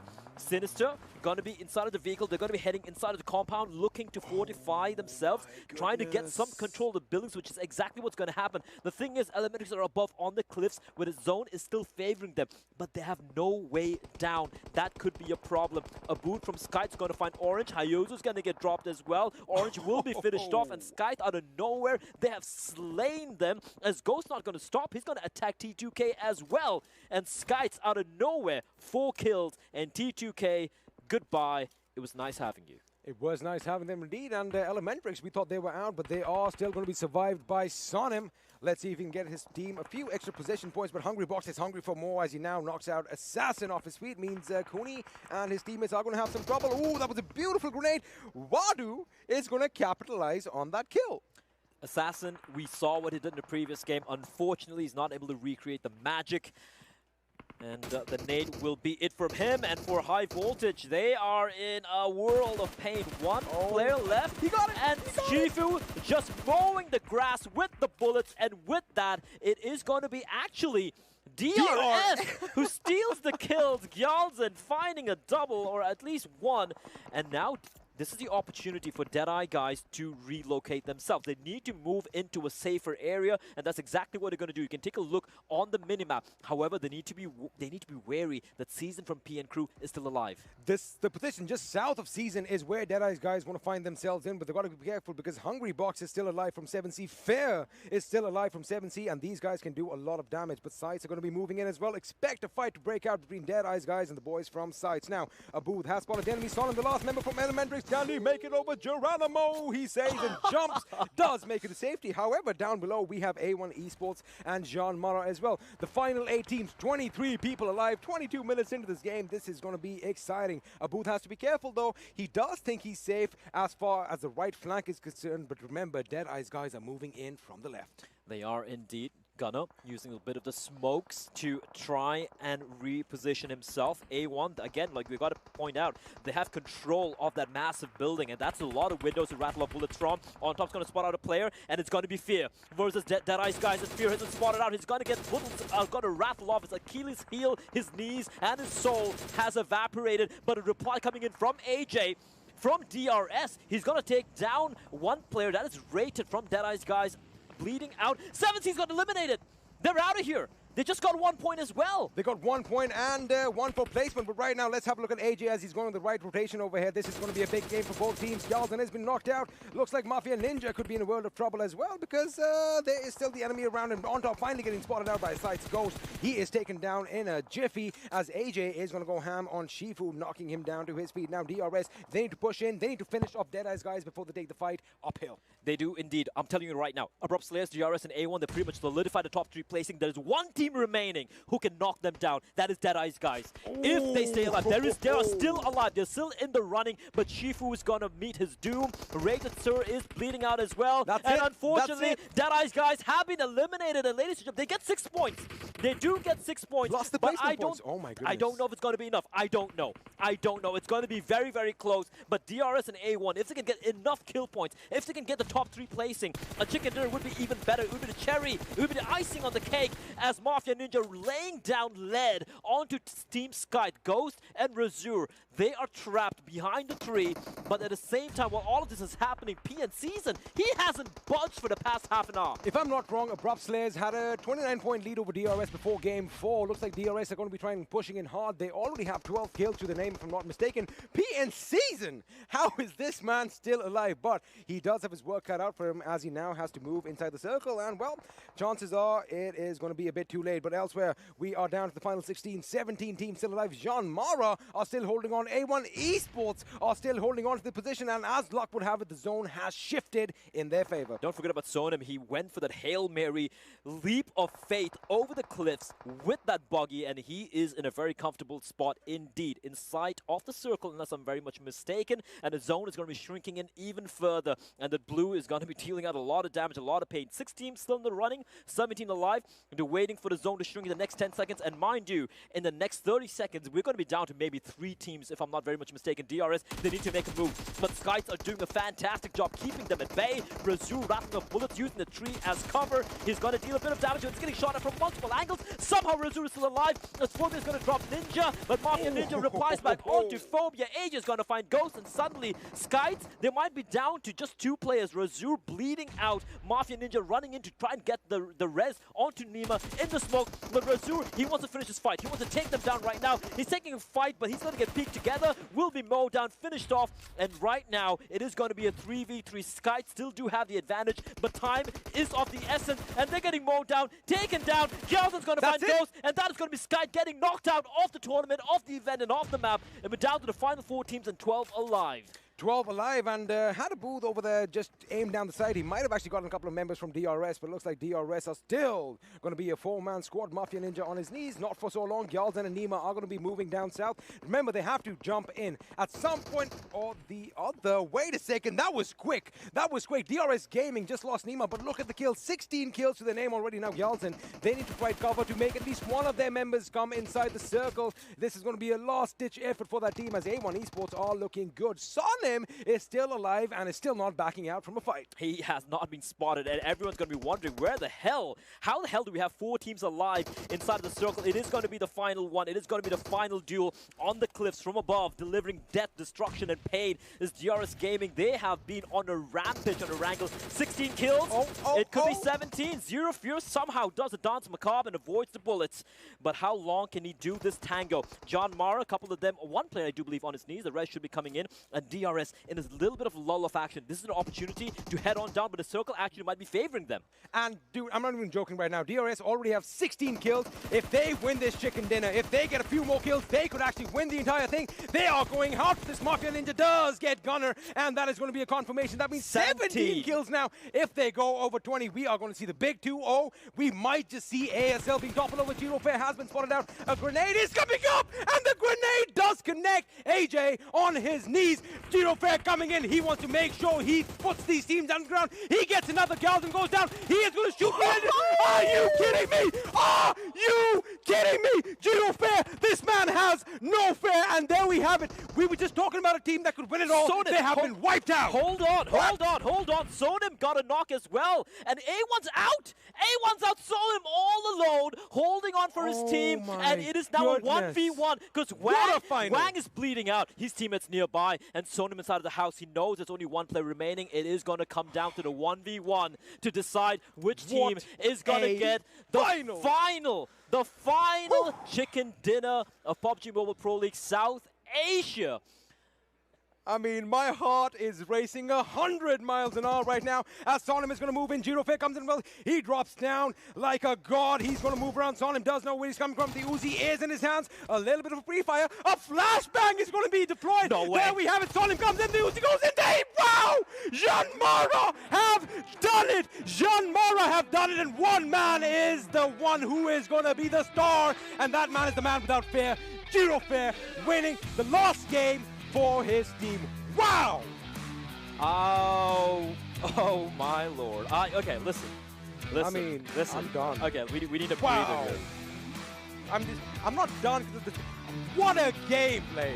Okay. What a game! All right. We still don't know for sure who the top team is, but right now, John Mara, they at least get something to the name. A fantastic chicken dinner in the end, the 1v3 clutch. It looked like DRS were going to run away with it. It looked like it was going to be a 20-kill game.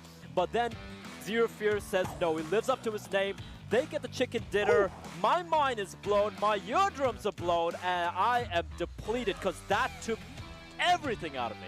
That took everything out of me as well, and I might have popped a few eardrums, but that is part of the game. What an amazing, amazing game we had play, and well, this is going to be the end, isn't it? It's the end. I am shedding a tear. You can't probably see it, but unfortunately, that is it from XP and myself. But we're not done yet. We don't know what the final standings are, and to find that out, stay tuned, because after a very short break, we have the analyst desk to break everything down.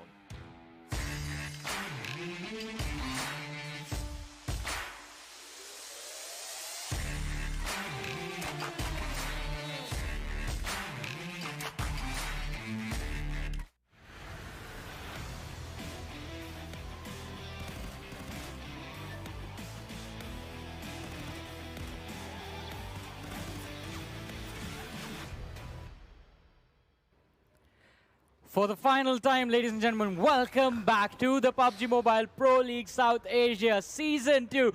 And that game, I mean, what was that coming into the action? Minds are blown, eardrums are done for.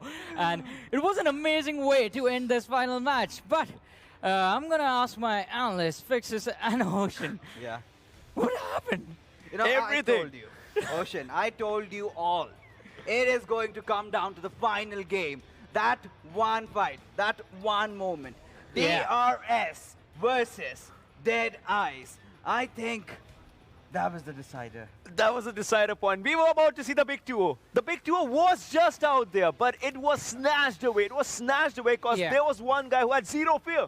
All right. So we are going to find out the name of the teams that made it from here to the Global Championship and how the monies go. But before that, we have to look at other things. Starting off with the MVP for this match, ladies and gentlemen, DRS Mafia Ninja. And well, the way DRS played, I guess this guy gets to say that's how the Mafia works. You know, they are champions from my heart. I do not know what happens on the overall standings. With the way DRS played in the final game, with the way they lived up to the hype, with the way they performed, I mean, that was amazing. Look at this. Someone has more damage, someone has more survival time, but this guy's skills are actually killing it on the field. Just a little. So there will be someone with 860, maybe 870. It might be from the same team. You never know, right? We will be seeing that with the top 5 players because, you know, kills get you somewhere. That's where $5,000 Let's do that. Let's do that. Let's have a look at the top players right now. And, well, we are... Well, yeah, they are. So... All right. Yeah, someone on top, sir, has more damage, slightly. 869 to the 837 of Mafia Ninja. But look at Giropia. This guy was the main reason that there was a demise.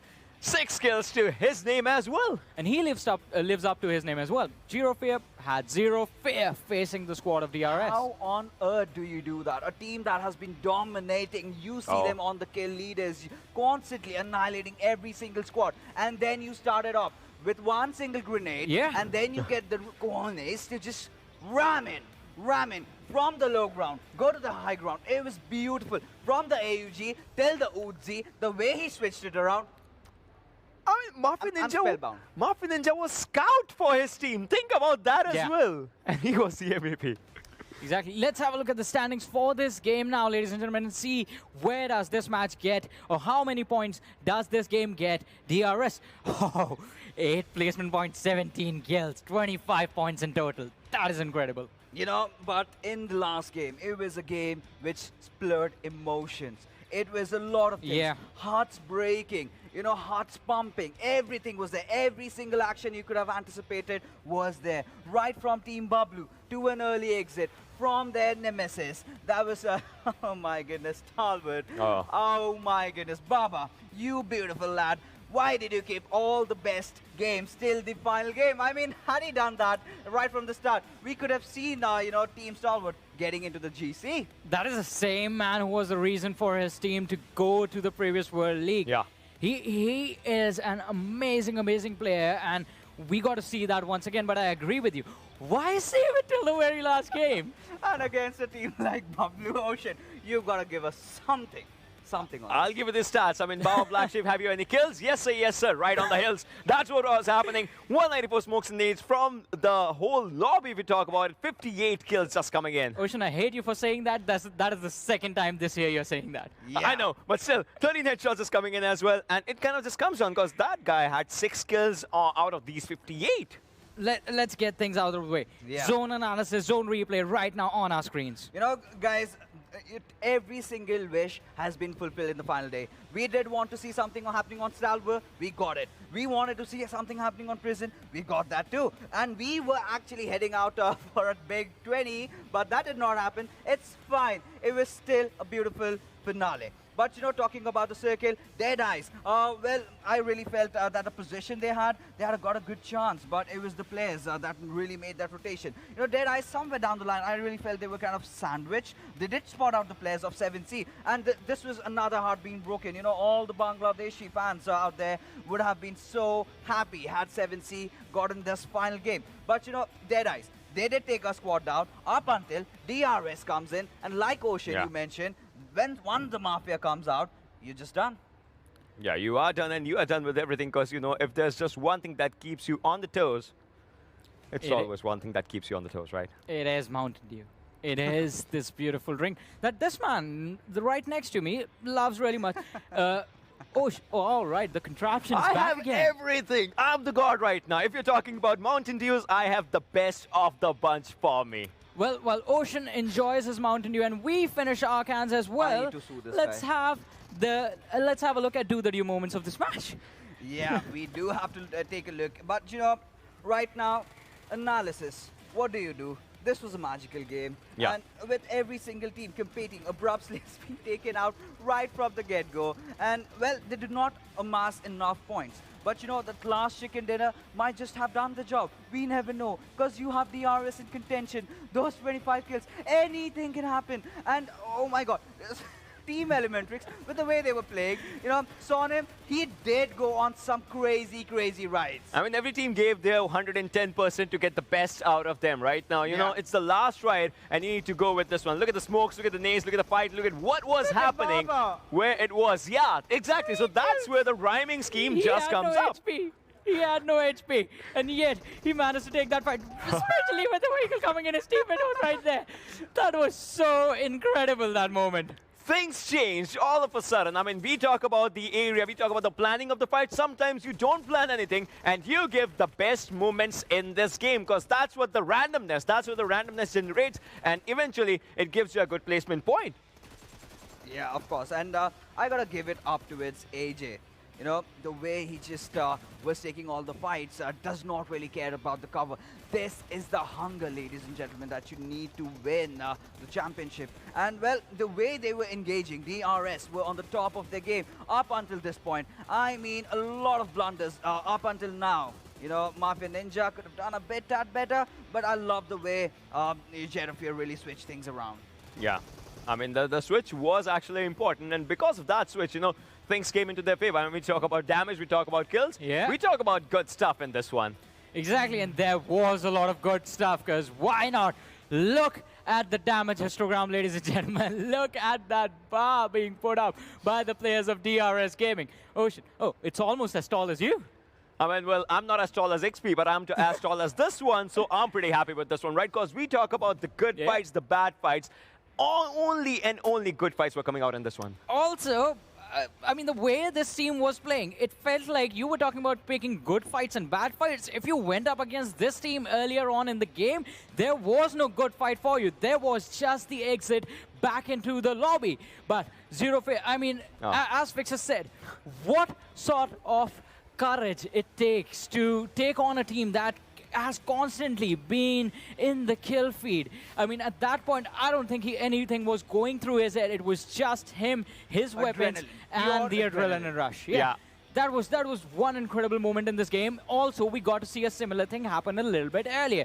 And when I say a little bit earlier, I'm going to move back, and I'm going to talk about the way this team was being taken out by the team of Stalwart Esports. Yeah. And Baba in particular. That was another moment where we saw an amazing, amazing clutch happen. I mean, all right, his teammate did come in from the rear, but you can never anticipate that. You can never anticipate the player being slightly out of cover and the vehicle connecting in that position. That's totally true. Guys, drum rolls. All right, all right, all right. Are you ready? Are you first I'm going to ask these guys, are you guys ready? See, I'm shaking right now, but I would say yes, I'm ready, because this is where it all just goes down to. I'm going to ask you guys as well, are you guys ready? Because now it is time, ladies and gentlemen, to have a look at the leaderboard of this PMPL South Asia Season 2 Finals and find out the names of the teams that have made it to the Global Championship. We are going to start right now, having a look from the back, in fact. Well, it had been quite a journey for all these teams. A lot of teams putting their best, their A game. But certainly, sometimes it's just not enough. And, well, you never losers. You're always learners. And starting from down below, Venom Legends, Assidious Esports, Code Zero High Voltage. I mean, all these teams were so beautiful during the league stages. They just could not really handle the pressure in the finals. But Team T2K, they did win our hearts. They did get those two winner chicken dinners. Even Giant Mara. And had they been a bit that consistent over the course of this, 3-4 days, well, they could have been on the top 3 spot. And I was really disappointed. But now comes the moment of truth. Ocean, take it over. Now comes the moment of truth as we speak. Your winners for PUBG Mobile Pro League South Asia Season 2. It's gonna be out here as we just speak. Abrupt Slayers, 212 points. TRS Gaming and A1 Esports as well. Moving on to the next set of adventure. That's going to be PUBG Mobile Global Championship. But Abrupt Slayers have done it.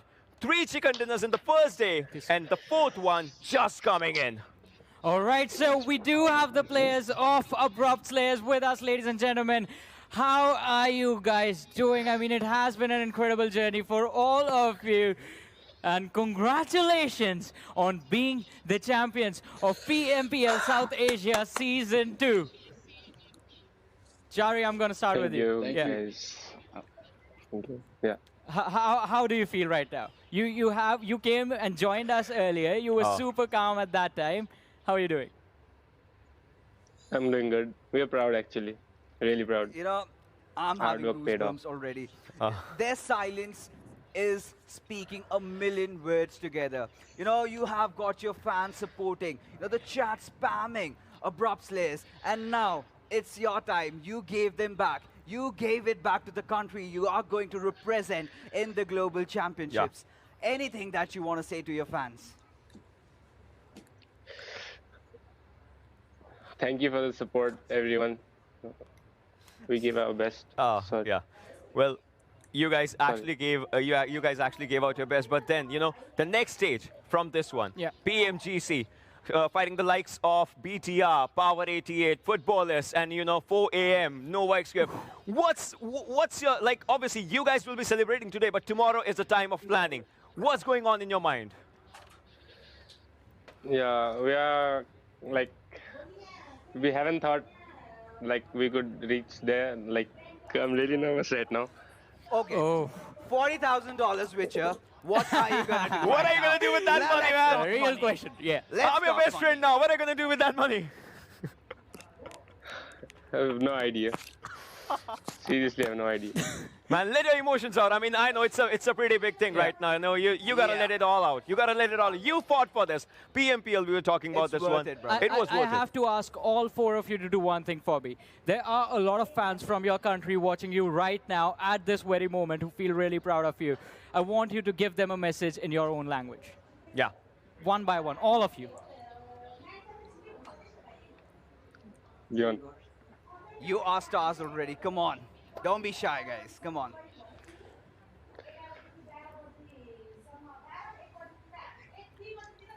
Leon. Leon, bro. All right, captain's mic seems to be off. Captain, you started, man. I mean, this is the time for the calls. You need to give the calls.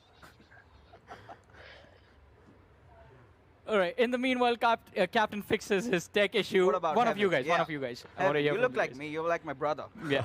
Say something. sorry. Even म धेरै खुसी छु त्यही त हो अब यहाँसम्मको जर्नीमा हामीले best दिएछौँ अब आउने टिएमजिसीमा पनि विल डु आवर बेस्ट होइन किप सपोर्टिङ बिलिभ इन अस त्यति हो Joker. जोकर भन्नु नेपाली सपोर्टहरू सबैलाई होइन अब गएर इन्टरनेसनल टिमहरूलाई टपटप हान्ने हो सबलाई है keep supporting keep loving tub Chari, my man, finally you.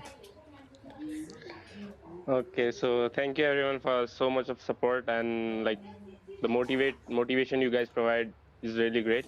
So we're gonna do more better in the coming stages. Thank All you. right, Captain is back finally with the wired earphones. Captain, what do you have to say to your people, man, in your own language?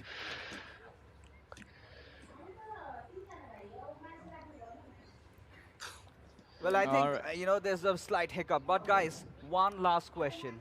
How have the sacrifices been? You know, right from practicing day and night, your parents, they must all be feeling proud. You know, anything, you know, just tell me about the journey. How have you sacrificed? How have you come over here? Chari, I know you do not really want to speak right now, but my man, this is your time. Something for your parents, something for all your fans. So my family has been supporting a lot throughout the journey. Like at the starting, I was like, I just played the game for time pass and fun. Yeah. So I lately enter competitive. It's been a year maybe that I joined, and like it took a lot of hard work. It did, and Here you are. grind was real. All right, I think we do have Captain with us again. Yes. All right, All finally, right, Captain, go ahead. Anything for your fans, Leon. I just want to thank everyone for supporting us. It has been the longest journey for us. Me and Chari, we've been playing together for a long time, and it seemed like we were short the last PMCO.